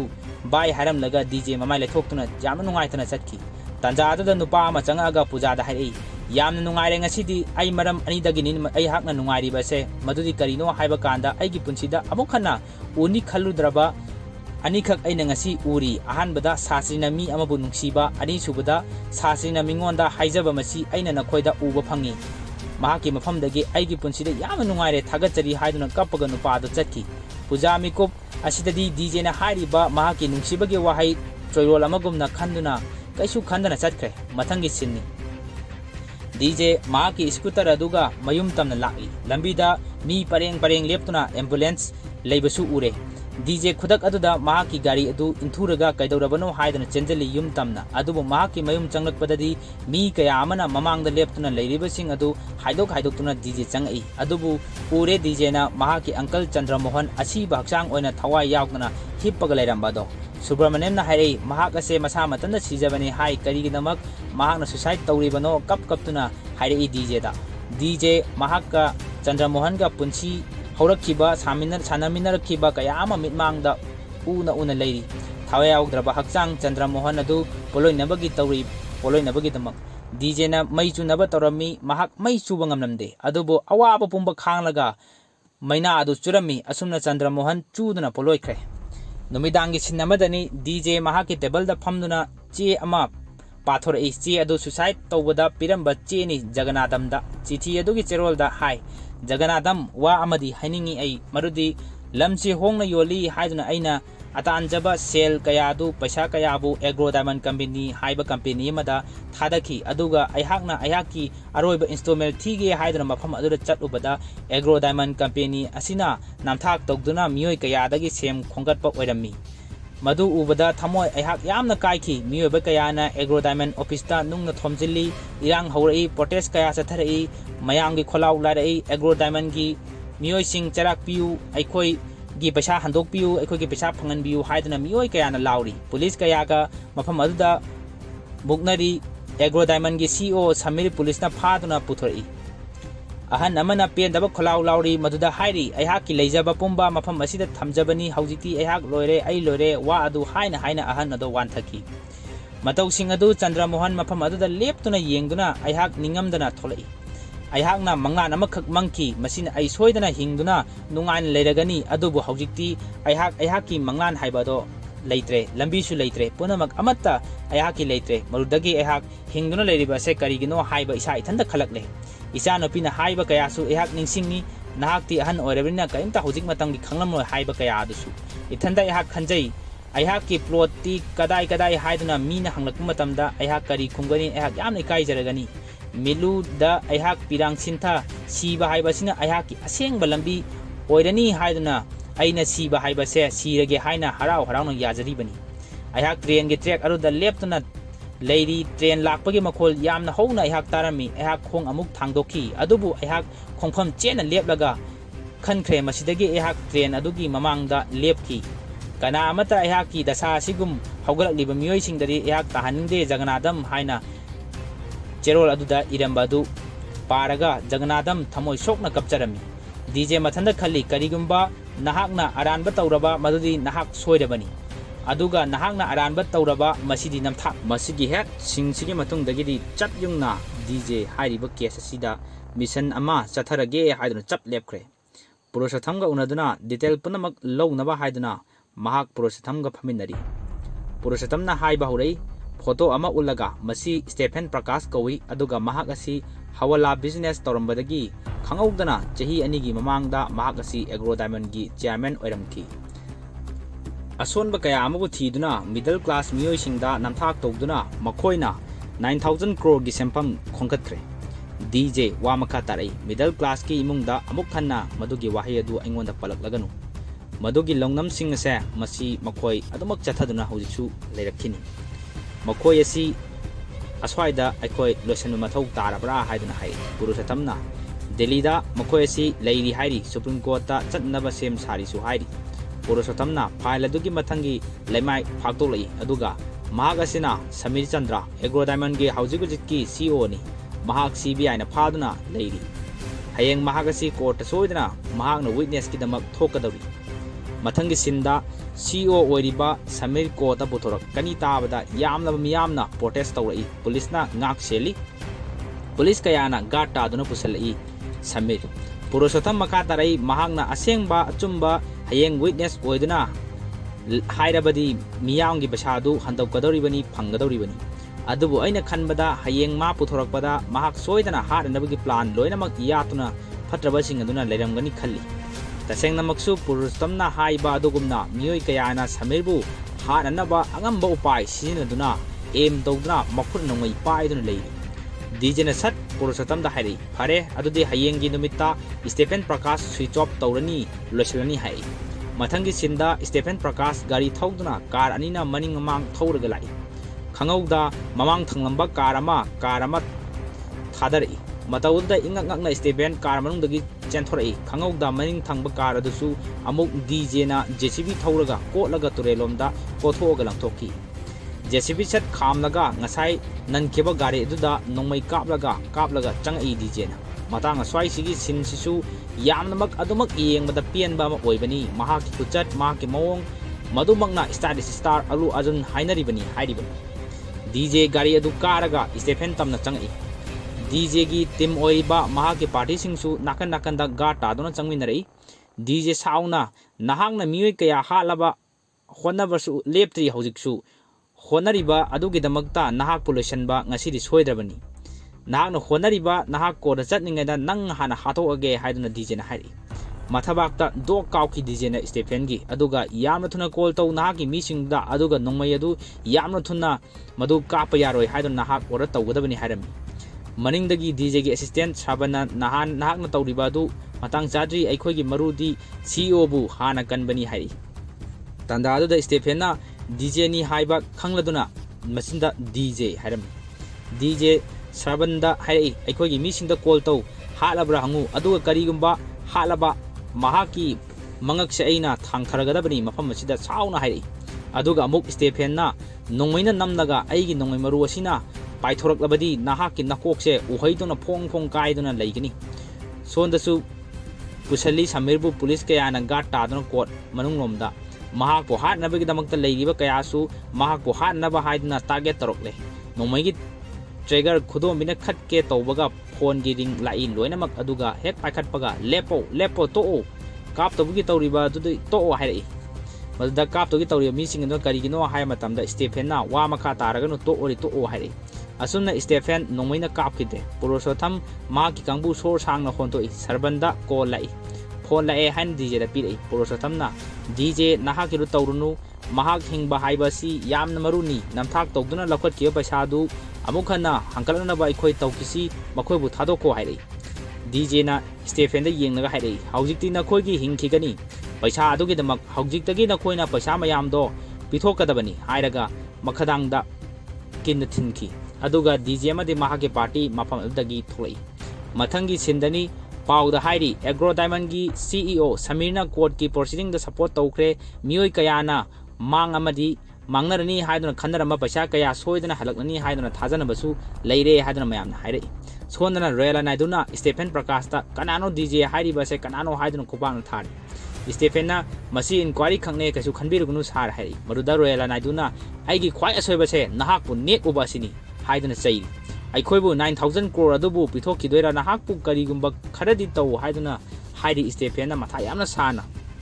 Stephen da royal naiduna mathangi sinda Home Minister Puspam changai maruda reporter kayana hangi sar nahak Home Minister amani haujiki achouba scam asi kamai tawribage amadi kamai phawbibage hanglami maruda Puspam na ayak chawthokchei hairi maruda reporter na sar chawthokchei haibadi makatana chawthokchagani hairi maruda chenariba sing pharabadi hairi ai wangang jaroi thabakna torakpadu yengbiu hairamlago mahak changkre aduga marup haiduna thongjinda leptuna kauri aduga haujikti nahak tholakro yare hairi royal naiduna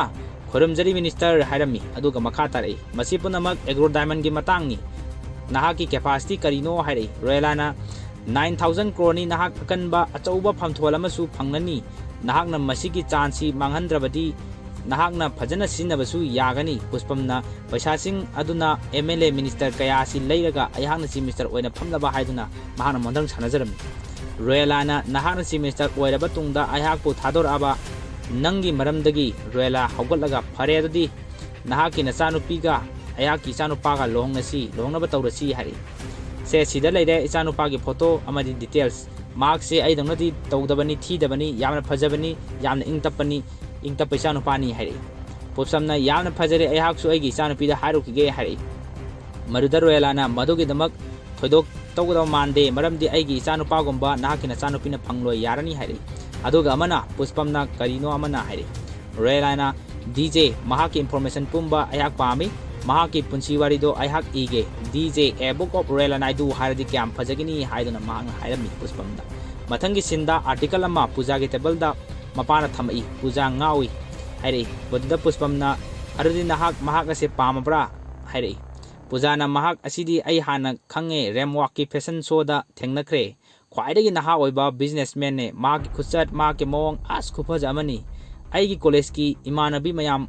mangonda loina ngaungnari bani hairi Puspamna se mahaki details ni call tawsalo aduga unaro mahak ka hairi mathangi sinda Abinash Royalana dugi masa asi swimming pool amada irujari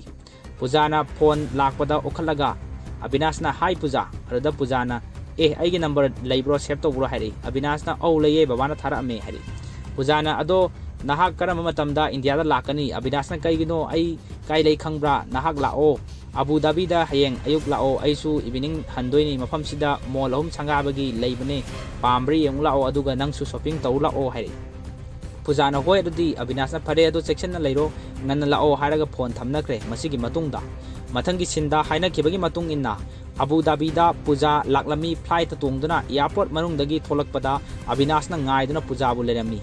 Abinash na hi puja na karino tawrise aidi inganga e haire Abinash na welcome puja hairaga lei pirami puja thagachari hairaga lei adu loksali puja glass ipad mamitagi chingdaraga Abinash ki furit gari bhel khud ki khuji yenglami paisa singdu hainingai letana yamlami puja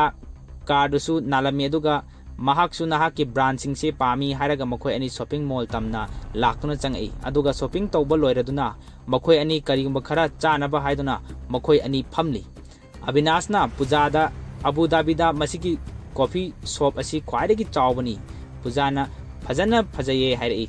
Abinash na amukasu mafamsi khwaidagi ingna adum phajabani mayamsu phamnabani leinabani hairi pujana hoi ai yamna pami mafamsi hairi Abinash na phare ngasi kamai tawge pujana ngasi se yamna nungaye matamsu jar chatki khangaude hairi Abinash na phammo haiduna sat che thabiduna puja phamalami pujana matamdi asum chatkini adubu aina nahaki matam lawbagi nahak sawba yade ko hairami Abinash na madu lali miyoba kayana khudaki nungaiba kayada taunai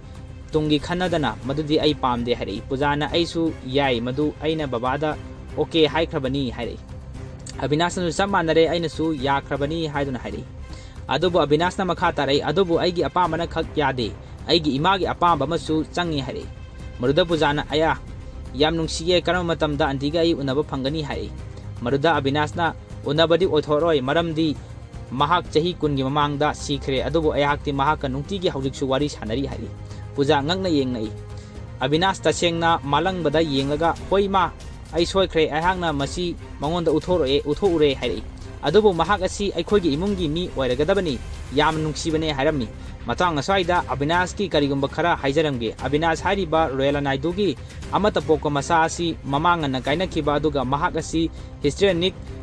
personality disorder naba mioi amakhakni tanja aduda makhoigi chanaba purai maruda Abinash na sut tawduna langano hairami pujadu matawadu ingangakuna dumak yengduna leiri amu makhata na malangda Abinash yengkhre aduga mathanda mama hayo yarabra hayudana hangli aduga mamana nangu wish pirakle hairi nahak su piyo na mangonda hai pujada puja ngauna ingangakna upai dileita hai hello auntie hairam amukasu hi I am puja hairam maruda Abinash yes mamana nangu yam pame yare luhongodo yes haire senwi sarasi haiduna pujana makhuna ma pairubada Abinash na kanna hat laure leiramba mayam makhoida loina yengai manakong pai puja Abinash na aikhoi shopping chatlure mafam kaya daru chatlure arudna khuta bacteria mayam yawramgani se makhoi se aikhoina uba phangdrabasu yam kanbane masi imagi apambani hairi aduga malangda sori ama hairami aduga phurikhaudagi khut chamthongna puthoraga pujagi makutta hairami aduga se phajana chamtho phajana nayu nakhut ani do hairami maruda puja tangak pungaw ngarami Abinashna yare haujiti charasi sandwich se chasallo ado ai minute amta hairaga hawatki puja upai leita makok pai mamina yengthorakpada makudangda DJ na chibekiba lang ado ure sibiba numit aduda DJ na mahaki mafamda haikiba kaya ningsinglai DJ na kaidongwaida lauthokanu nahakna masi phajana thamningkai nasaksu phajana leigani nahaksu phajana leigani nahakna masi sirikai nahak nuwaina dumak leigani DJ na mahaki khudang adu ikaina paijaduna tawkhiba matau kaya ama pujagi mitmangda urakhi sondana Abinash washroomda malangduda mamaga wari saribani haidon leiri au misingna ngaw mali haiduna chenthoknai Abinash puja manakta lakle Abinashna sori puja ai amaga wari saringai khara thengdokre ado ai nangbu dop tawba ngamoidori mugda puja na angakpani Abinashna kariba puja na isorbu thagatjabani aduga nahakna ngasaidagi ehakidamak kaitholiya matam mayamsina pele hairi Abinashna arudi phajana chatlo haidana makut tingthorai maduda puja na makut lonaraga khutta mahik antina pamado hairami Abinashna aigi driver na ngaidon leire ehak chatlukige hairaga chatkre puja halakbagi lambida gari tongna mahak DJ ge wakhal ma ke thamoida wakhalda pharoklami DJ na haikiba mahakna ngasidi aibu mai hawalle ngakpani haikiba company khudingmakna hairakanu makhoigi brand adu khwaidagi phajabani khwaidagi phabani kanamtana hairaoi adubu afaba miyoinadi mahaki brand adumak sinagani puja na pairiba bag aruda puja hairubada haikibasing kaya ado puja matang ningsingali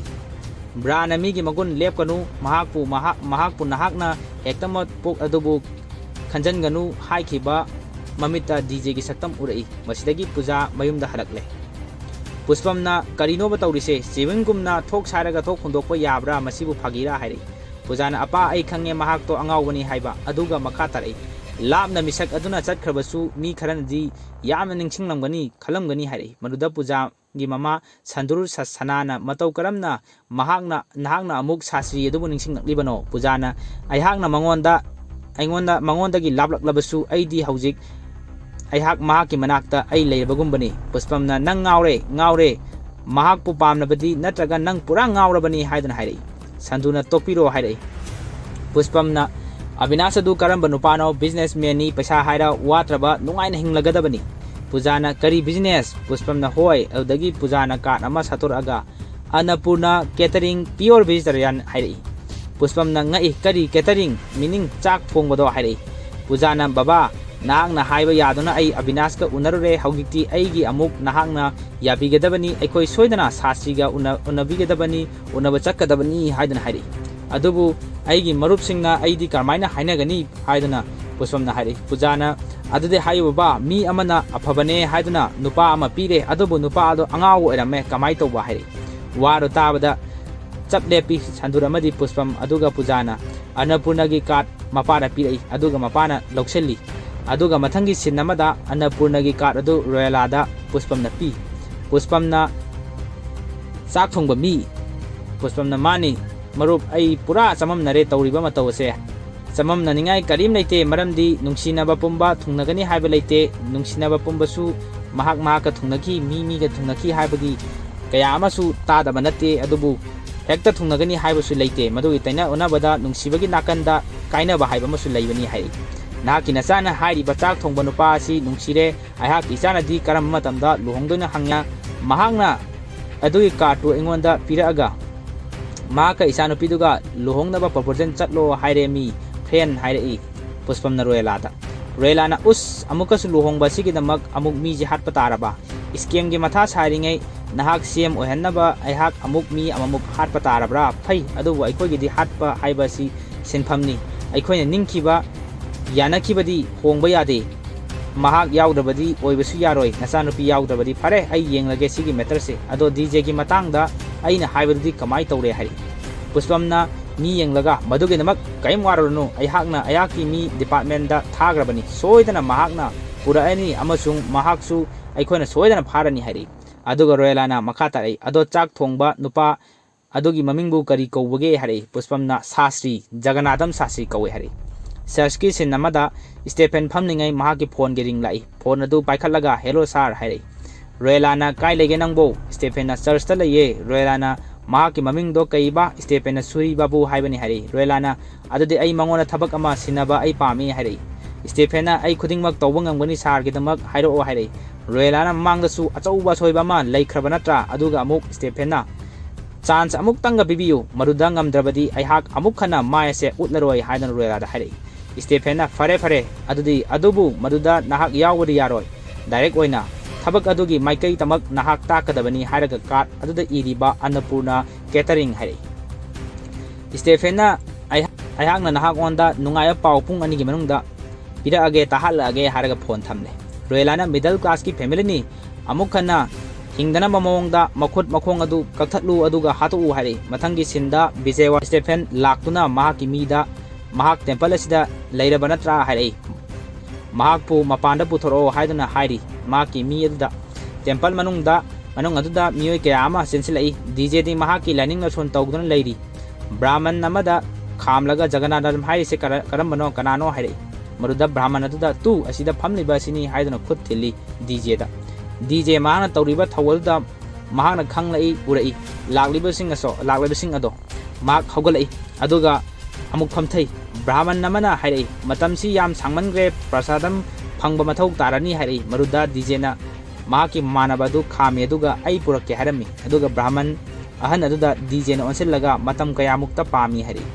ꯃꯗꯨꯗ ꯕ꯭ꯔꯥꯍꯃꯟ ꯑꯍꯟ ꯑꯗꯨꯅ minute 15ꯗ ꯍꯥꯏꯔꯛꯏ꯫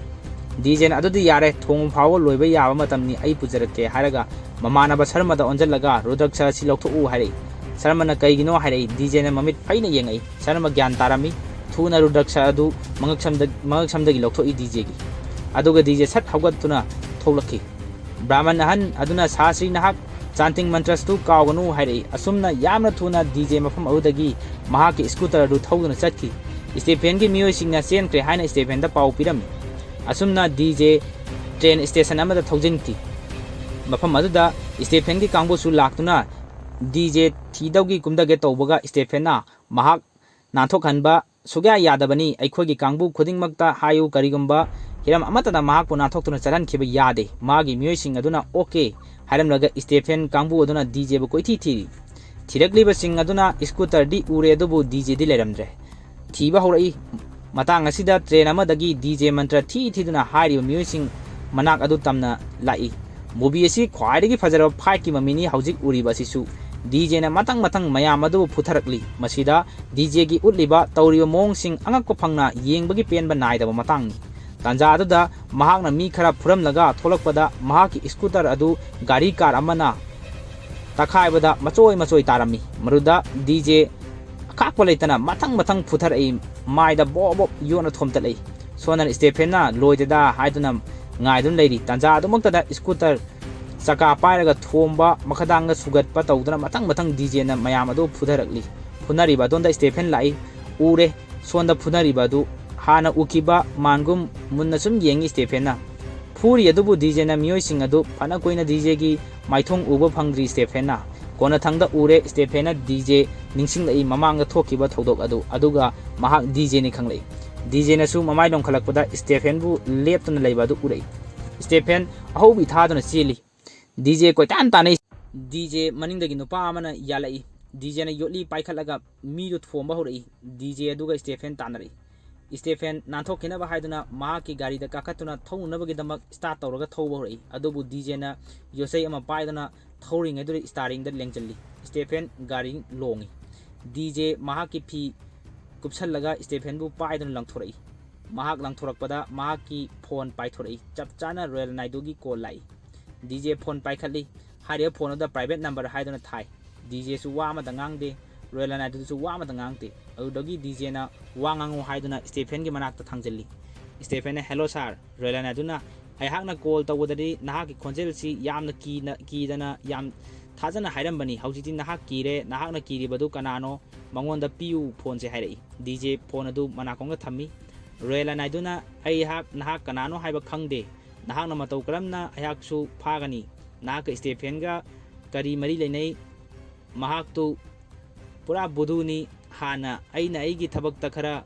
ꯄꯥꯏꯍꯟꯗꯨꯅ ꯇꯧꯕꯗꯒꯤ ꯃꯍꯥꯛꯇꯣ ꯍꯧꯖꯤꯛꯇꯤ state ꯑꯁꯤꯅ ꯈ꯭ꯋꯥꯏꯗꯒꯤ ꯄꯥꯝꯕ ꯑꯃ ꯑꯣꯏꯔꯕꯅꯤ ꯑꯗꯨꯅ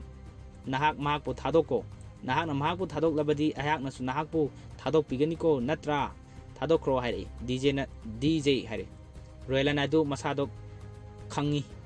ꯗꯤꯖꯦꯒꯤ ꯃꯈꯣꯜ ꯇꯥꯕꯗ ꯑꯃꯗꯤ ꯗꯤꯖꯦꯅꯤ ꯍꯥꯏꯔꯛꯄꯗ ꯗꯤꯖꯦꯅꯦ ꯄꯥꯏꯔꯤꯁꯦ ꯗꯤꯖꯦ ꯃꯗꯨꯗ ꯔꯣꯌꯦꯂꯥ ꯃꯊꯟꯗ ꯁꯣꯟꯖꯩ ꯑꯩꯅ ꯍꯥꯏꯈꯤꯕꯗꯤ ꯁꯥꯁꯤ ꯍꯥꯏꯕꯅꯤ ꯑꯗꯨꯒ ꯃꯍꯥꯛꯅ ꯃꯇꯧ ꯀꯔꯝꯅ ꯗꯤꯖꯦꯅ ꯑꯃꯨꯛ ꯐꯥꯈ꯭ꯔꯤꯕꯅꯣ ꯗꯤꯖꯦ ꯃꯈꯥ ꯇꯥꯔꯛꯏ ꯑꯩꯒꯤ ꯄꯨꯟꯁꯤꯗ ꯈ꯭ꯋꯥꯏꯗꯒꯤ ꯑꯁꯣꯏꯕ ꯑꯃ ꯇꯧꯈ꯭ꯔꯦ ꯅꯈꯣꯏꯕꯨ ꯊꯥꯗꯣꯛꯂꯨꯕ ꯑꯁꯦ ꯑꯗꯨꯕꯨ ꯍꯧꯖꯤꯛꯇꯤ ꯑꯁꯣꯏꯕ ꯂꯩꯔꯔꯣꯏ ꯀꯔꯤꯒꯨꯝꯕ ꯅꯈꯣꯏꯅ ꯄꯩꯁꯥ ꯑꯗꯨ ꯃꯌꯥꯝꯗ ꯍꯜꯂꯕ ꯅꯈꯣꯏ ꯍꯤꯡꯗꯨꯅ ꯂꯩꯒꯅꯤ ꯀꯔꯤꯒꯨꯝꯕ ꯅꯈꯣꯏꯅ ꯃꯁꯤꯗꯒꯤ ꯆꯦꯜꯂꯕ ꯅꯈꯣꯏ ꯁꯣꯏꯗꯅ ꯁꯤꯔꯒꯗꯕꯅꯤ ꯃꯗꯨꯗ ꯔꯣꯌꯦꯂꯥꯅ ꯌꯥꯝ ꯀꯔꯦꯝꯅꯅ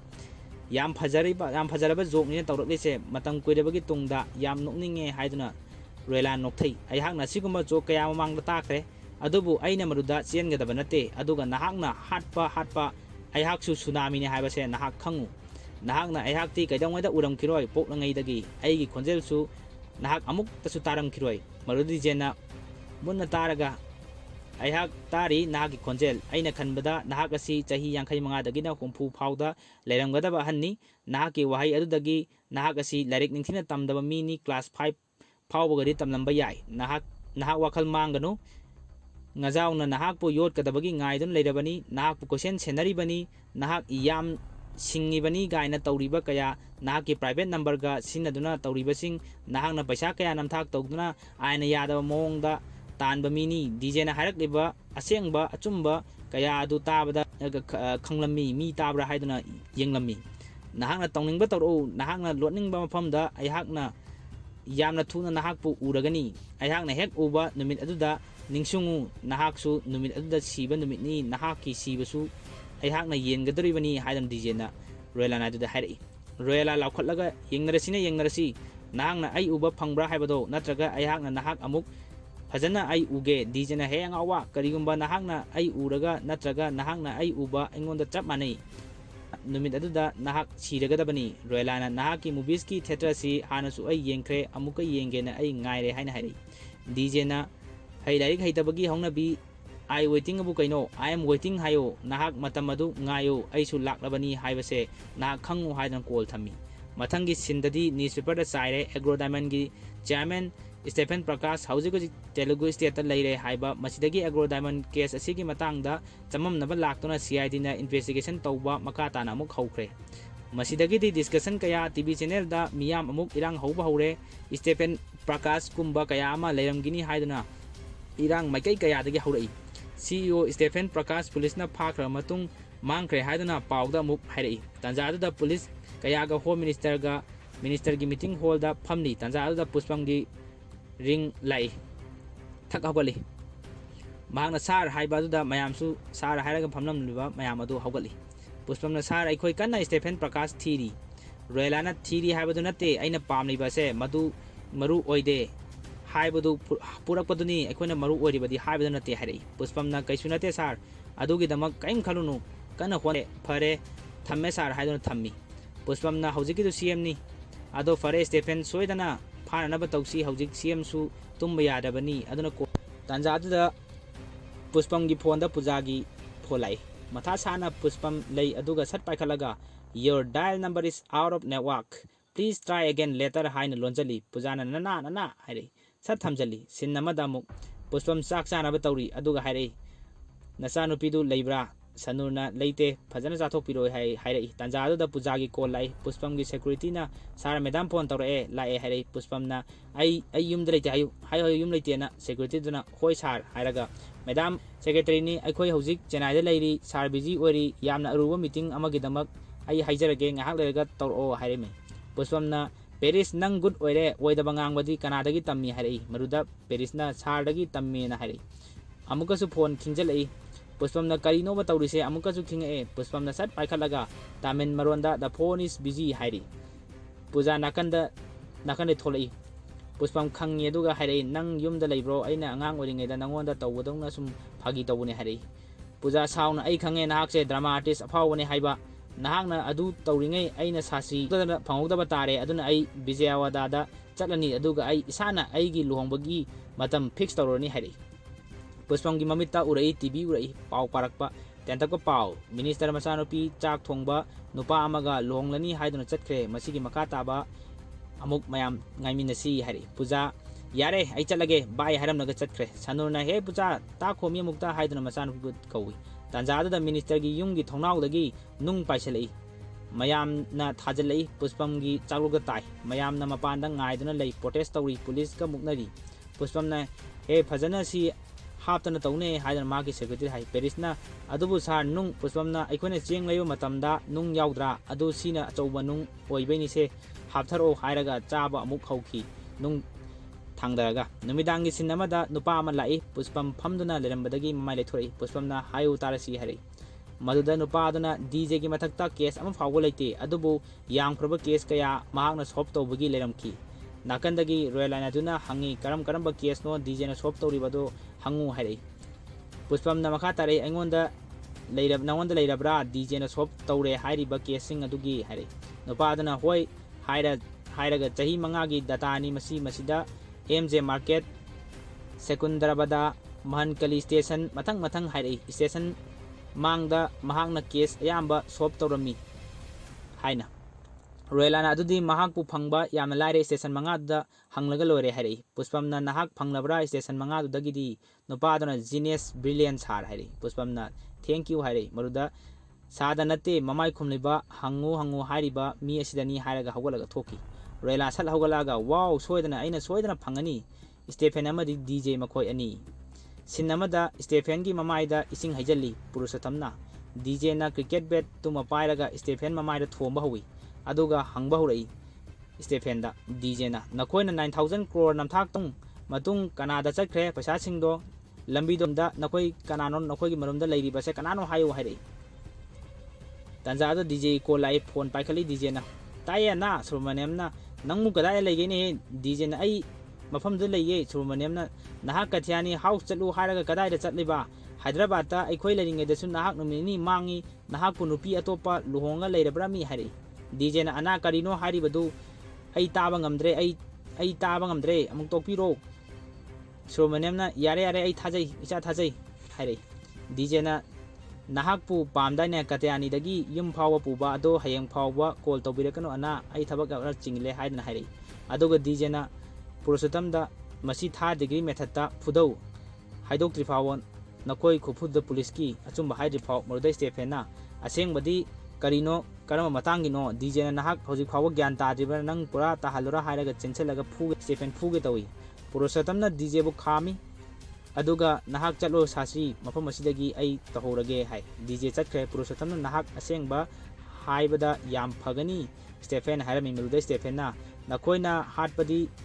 ai hak kaktani hatoise hale hatpada adubu mahakidi apunba mahaki imung manungni halak toise aibu hatlo aina haidokpadi othoktabani hairi Purushottam upai lete mathangi sin Vijayawada da puja laklami car thauduna aduga lambi da lakpa brahman amada Annapurna catering pure vegetable house sibu karom dano hanglami brahman aduna ani suba yum sine hairi puja thank you hairaga car gi kumtharai aduga masaka do yengjai aduga masaka do inthali mathanda kul oyu haidana masada haijai tanjada da DJ amadi katyani DJ gi scooter da tongduna thorai DJ na kari khufamno nahaki jibo hairami katyani na nungsibagini aidi nangbu hana nungsikhrabane hairi se no oba amutang no oba se photo selfie tawge ba hairi tanjada da DJ na puja leiba du ure thamoi da haipam khangnamde thajarude adubu thajadaba mafamda kaino thengnai haibagumna DJ gi thawai oina khanjariba puja leptuna ngaiduna leiri DJ adumak mahaki scooter thauki mayum yauraduna khami aduga DJ na kathu mahak se hana manungda pusin biramo kathuna nahakti changkhridra hai maruda DJ na changa adabane aisu ngahak leiraga changa ge hari aduga mahaki scooter khamnamlaga puja gi manakta changsilaga DJ na Paris America mai leira abra tawrise kari message amu pibi ge hari no hari puja na sauna ngaikho ai hana ngange hojik nahaka tongduna chamina kiba nupi du kanano kaigino mana naknaga tawrido selfie ga kapido DJ na nang uhobo natro adudo ma kaiga tawribado aduga nupido gatana gazapi digi sasrigi amata poksaba masani DJ na puja manak changchilaga yamna thunasu parentsing na marriage fix tawre haibani ꯑꯩꯕꯨꯗꯤ ꯉꯔꯥꯡ ꯈꯪꯗ ꯉꯥꯏꯔꯤ ꯃꯈꯣꯏꯅ ꯍꯥꯏꯕꯗꯒꯤ ꯍꯥꯏꯗꯅ ꯄꯨꯖꯥꯗ ꯂꯣꯟꯅ ꯍꯥꯏꯔꯝꯃꯤ꯫ ꯄꯨꯖꯥꯅ ꯅꯪꯁꯨ ꯌꯥꯈ꯭ꯔꯕꯣ ꯍꯥꯏꯔꯤꯕꯗꯨꯗ ꯍꯥꯏꯔꯛꯏ꯫ ꯗꯤꯖꯦꯅ ꯌꯥꯗ꯭ꯔꯗꯤ ꯏꯊꯟꯗ ꯁꯦꯜꯐꯤ ꯀꯌꯥ ꯌꯥꯝꯅ ꯀꯥꯞꯄꯒ ꯂꯩꯈꯤꯗꯣꯏꯅꯣ, ꯑꯍꯟ ꯑꯣꯏꯔꯕ ꯃꯇꯝꯗ ꯁꯄꯣꯔꯇꯔ ꯌꯥꯎꯗꯅ ꯂꯩꯕ ꯌꯥꯔꯣꯏ, ꯍꯥꯏꯗꯤ ꯄꯥꯔꯠꯅꯔ ꯌꯥꯎꯗꯅ ꯀꯃꯥꯏꯅ ꯆꯍꯤ ꯃꯇꯥꯡꯁꯤꯗ ꯂꯩ ꯌꯥꯗꯣꯏꯅꯣ, ꯆꯨꯝꯕ꯭ꯔꯥ ꯑꯩ ꯍꯥꯏꯁꯦ? ꯄꯨꯖꯥꯅ ꯅꯠꯇꯦ ꯁꯥꯁꯇ꯭ꯔꯤ, ꯑꯩ ꯒ꯭ꯌꯥꯟ ꯇꯥꯍꯧꯗꯕ ꯈꯔꯗꯒꯤ ꯑꯩ ꯅꯪꯕꯨ ꯈꯜꯂꯨꯗ꯭ꯔꯦ, ꯑꯗꯨꯕꯨ ꯑꯩ ꯑꯁꯦꯡꯕꯗꯣ ꯉꯁꯤꯗꯤ ꯑꯩ ꯈꯪꯂꯦ, ꯑꯩ ꯏꯊꯟꯇ ꯑꯩꯒꯤ ꯅꯨꯡꯁꯤꯕ ꯋꯥꯈꯜ ꯈꯟꯊꯖꯔꯦ, ꯈꯪꯂꯦ, ꯃꯇꯝ ꯈꯔ ꯑꯩ ꯅꯪꯕꯨ ꯊꯥꯗꯣꯛꯇꯨꯅ ꯆꯠꯂꯨꯔꯦ꯫ ꯇꯥꯟꯖꯥꯗꯨꯗ ꯀꯇꯌꯥꯅꯤꯅ ꯀꯧꯔꯛꯏ꯫ ꯗꯤꯖꯦꯅ ꯍꯥꯏ ꯂꯥꯛꯑꯒꯦ ꯍꯥꯏꯈꯤ꯫ ꯗꯤꯖꯦꯅ ꯑꯗꯨꯗꯒꯤ ꯀꯩꯗꯧꯔꯕ ꯍꯥꯏꯔꯛꯏ ꯑꯃꯨꯛ꯫ ꯄꯨꯖꯥꯅ ꯍꯧꯖꯤꯛꯇꯤ ꯑꯩ ꯅꯍꯥꯛꯄꯨ ꯅꯤꯡꯁꯤꯡꯉꯦ, ꯅꯍꯥꯛꯇꯕꯨ ꯎꯏꯌꯦ, ꯆꯠꯂꯨꯕ ꯎꯔꯨꯕ ꯄꯨꯝꯕ ꯅꯪꯇ ꯎꯏ, ꯅꯍꯥꯛꯀꯤ ꯑꯣꯏꯔꯒꯦ ꯑꯩꯍꯥꯛ ꯂꯦꯞꯂꯦ ꯍꯥꯏꯔꯛꯏ꯫ ꯗꯤꯖꯦꯅ ꯅꯍꯥꯛ ꯍꯧꯖꯤꯛꯇꯤ ꯒ꯭ꯌꯥꯟ ꯇꯥꯔꯛꯑꯕ꯭ꯔꯥ ꯍꯥꯏꯔꯝꯃꯤ꯫ ꯄꯨꯖꯥꯅ ꯌꯦꯁ ꯍꯥꯏꯔꯝꯃꯤ꯫ ꯗꯤꯖꯦꯅ ꯅꯍꯥꯛꯅ ꯑꯗꯨꯝꯅ ꯂꯥꯛꯂꯕꯅꯤꯅ ꯑꯩꯍꯥꯛꯁꯨ ꯑꯩꯒꯤ ꯅꯨꯡꯁꯤꯕꯁꯦ ꯃꯍꯧꯁꯥꯒꯤꯗꯣ ꯑꯃꯨꯛ ꯍꯟꯖꯤꯜꯂꯛꯂꯦ, ꯑꯦꯛꯁꯄ꯭ꯂꯦꯟ ꯑꯣꯏꯔꯦ ꯍꯥꯏꯔꯝꯃꯤ꯫ ꯄꯨꯖꯥꯅ ꯐꯔꯦ, ꯑꯗꯣ ꯍꯧꯖꯤꯛꯇꯤ ꯑꯩ ꯏꯁꯥꯗꯤ ꯌꯥꯔꯦ, ꯑꯗꯨꯕꯨ ꯅꯈꯣꯏꯒꯤ ꯄꯦꯔꯦꯟꯁꯇ ꯀꯃꯥꯏꯅ ꯇꯧꯒꯅꯤ? ꯑꯩ ꯅꯈꯣꯏꯒꯤ ꯄꯦꯔꯦꯟꯁꯇ ꯑꯦꯛꯁꯄ꯭ꯂꯦꯟ ꯇꯧꯒꯦ, ꯑꯗꯨꯒ ꯅꯍꯥꯛꯅ ꯌꯥꯅꯕ ꯁꯤꯜꯂꯛꯑꯣ ꯍꯥꯏꯗꯨꯅ ꯗꯤꯖꯦꯗ ꯍꯥꯏꯔꯛꯏ꯫ ꯗꯤꯖꯦꯅ ꯃꯇꯧ ꯀꯔꯝꯅ ꯌꯥꯅꯕ ꯁꯤꯟꯒꯗꯧꯔꯤꯕꯅꯣ? ꯍꯥꯟꯅ ꯅꯪꯅ ꯑꯩꯈꯣꯏꯒꯤ ꯌꯨꯝꯗ ꯑꯔꯥꯟꯕ ꯑꯆꯧꯕ ꯑꯃ ꯇꯧꯗꯨꯅ ꯏꯀꯥꯏꯍꯜꯂꯝꯃꯕꯅꯤ ꯑꯩꯁꯦ꯫ ꯄꯨꯖꯥꯅ ꯑꯃꯨꯛꯇꯪꯒ ꯈꯟꯊꯕꯤꯌꯨ, ꯑꯗꯨꯒ ꯅꯈꯣꯏꯒꯤ ꯏꯃꯨꯡ ꯃꯅꯨꯡꯗ ꯍꯥꯏꯕꯤꯌꯨ ꯁꯥꯁꯇ꯭ꯔꯤ ꯍꯥꯏꯔꯝꯃꯤ꯫ ꯇꯥꯟꯖꯥꯗꯨꯗ ꯃꯥꯏꯊꯤꯂꯤꯅ ꯑꯣꯛꯇꯣꯗꯒꯤ ꯍꯥꯏ ꯄꯨꯖꯥ ꯍꯥꯏꯔꯛꯏ꯫ ꯃꯥꯏꯊꯤꯂꯤꯅ ꯃꯇꯧ ꯀꯔꯝꯅ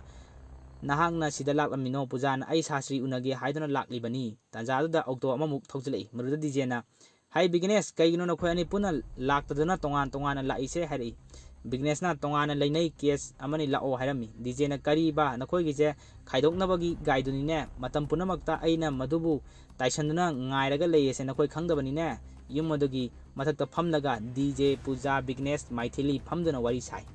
ꯃꯥꯏꯊꯤꯂꯤꯅ ꯂꯨꯍꯣꯡꯕꯒꯤ ꯑꯍꯥꯟꯕ ꯅꯨꯃꯤꯠꯇꯨꯒꯤ ꯑꯍꯤꯡꯗꯨꯗ ꯃꯍꯥꯛꯅ ꯍꯥꯏꯔꯦ ꯑꯃꯦꯔꯤꯀꯥꯗ ꯆꯠꯄꯗ ꯌꯥꯅꯔꯦ, ꯑꯗꯨꯒ ꯍꯧꯖꯤꯛꯅ ꯃꯍꯥꯛ ꯃꯈꯣꯏꯒꯤ ꯏꯃꯨꯡ ꯃꯅꯨꯡ ꯊꯥꯗꯣꯛꯄ ꯉꯝꯃꯔꯣꯏ ꯑꯃꯨꯛ ꯍꯥꯏꯔꯦ꯫ ꯕꯤꯒꯅꯦꯁꯅ ꯂꯨꯍꯣꯡꯂꯕ ꯃꯇꯨꯡ ꯃꯤ ꯀꯌꯥꯅ ꯋꯥꯍꯩ ꯀꯌꯥ ꯑꯩꯉꯣꯟꯗ ꯍꯥꯏ, ꯑꯩ ꯁꯣꯟꯊꯔꯦ꯫ ꯃꯗꯨꯗ ꯗꯤꯖꯦꯅ ꯇꯁꯦꯡꯅ ꯍꯥꯏꯔꯀꯥꯟꯗ ꯑꯩ ꯏꯁꯥꯗꯤ ꯂꯨꯍꯣꯡꯗ꯭ꯔꯤ, ꯑꯗꯨꯅ ꯑꯩꯗꯤ ꯅꯈꯣꯏꯒꯤ ꯑꯗꯨꯒꯨꯝꯕ ꯑꯃꯠꯇ ꯑꯩꯉꯣꯟꯗ ꯂꯩꯇ꯭ꯔꯤ ꯍꯥꯏꯗꯨꯅ ꯀꯦꯁꯟꯅꯅ ꯕꯤꯒꯅꯦꯁꯇ ꯍꯥꯏꯔꯝꯃꯤ꯫ ꯄꯨꯖꯥꯅ ꯂꯨꯍꯣꯡꯕ ꯍꯥꯏꯕꯁꯤꯗꯤ ꯀꯠꯊꯣꯛꯄ ꯑꯃꯅꯤ, ꯏꯃꯨꯡ ꯃꯇꯝꯗꯨꯒꯤ ꯇꯧꯅꯔꯒ ꯂꯩꯕ ꯉꯥꯛꯇꯅꯤ, ꯅꯠꯇ꯭ꯔꯕꯗꯤ ꯏꯃꯨꯡ ꯑꯃꯠꯇ ꯂꯩꯔꯔꯣꯏ꯫ ꯃꯥꯏꯊꯤꯂꯤꯅ ꯑꯩꯍꯥꯛꯇꯤ ꯃꯌꯥꯝ ꯑꯃꯅꯤ ꯀꯠꯊꯣꯛꯂꯤꯕꯁꯤ, ꯃꯉꯣꯟꯗ ꯍꯪꯉꯨ ꯍꯥꯏꯔꯛꯏ꯫ ꯗꯤꯖꯦ ꯁꯠ ꯍꯧꯒꯠꯂꯛꯑꯒ ꯀꯔꯤꯅꯣ ꯅꯪ ꯍꯥꯏꯗꯣ? ꯅꯪ ꯅꯀꯣꯛ ꯆꯥꯛꯄ꯭ꯔꯣ? ꯕꯤꯒꯅꯦꯁꯅꯁꯨ ꯅꯍꯥꯛꯀꯤ ꯅꯨꯡꯁꯤꯕ ꯅꯍꯥꯛꯀꯤꯗꯃꯛ ꯀꯠꯊꯣꯛꯂꯤꯕꯁꯤꯗꯤ ꯍꯥꯏꯔꯛꯏ꯫ ꯋꯥꯔꯤ ꯁꯥꯕ ꯌꯥꯕ ꯁꯥꯔ ꯃꯇꯨꯡꯗ ꯕꯤꯒꯅꯦꯁꯅ ꯑꯩ ꯑꯃꯦꯔꯤꯀꯥ ꯆꯠꯅꯕ ꯁꯦꯝ ꯁꯥꯔꯦ ꯍꯥꯏꯔꯤ, ꯑꯗꯨꯕꯨ ꯑꯩꯒꯤ ꯏꯃꯨꯡ ꯃꯅꯨꯡꯗꯤ ꯀꯅꯥꯅ ꯃꯈꯣꯏꯕꯨ ꯋꯥꯈꯜ ꯇꯥꯍꯟꯒꯅꯤ ꯍꯥꯏꯔꯛꯏ꯫ ꯑꯗꯨꯒ ꯃꯌꯥꯝ ꯄꯨꯝꯅꯃꯛ ꯐꯝꯂꯦ꯫ ꯕꯤꯒꯅꯦꯁ ꯃꯃꯥ ꯔꯥꯖꯤꯊꯅ ꯑꯩꯅ ꯍꯥꯏꯗ꯭ꯔꯥ ꯂꯨꯍꯣꯡꯂꯕ ꯃꯇꯨꯡꯗ ꯀꯩꯅꯣꯝ ꯇꯧꯔꯛꯀꯅꯤ ꯍꯥꯏꯕꯒ ꯇꯧꯕꯒ ꯇꯧꯔꯤꯁꯦ, ꯍꯥꯌꯔ ꯁ꯭ꯇꯗꯤꯁꯀꯤꯅꯤ ꯍꯥꯏꯗꯅ ꯀꯔꯤꯅꯣ ꯃꯍꯥꯛꯅ ꯃꯥ ꯇꯧꯔꯛꯏꯁꯦ, ꯀꯔꯤꯅꯣꯕ ꯑꯩꯈꯣꯏ ꯇꯧꯔꯤꯁꯦ?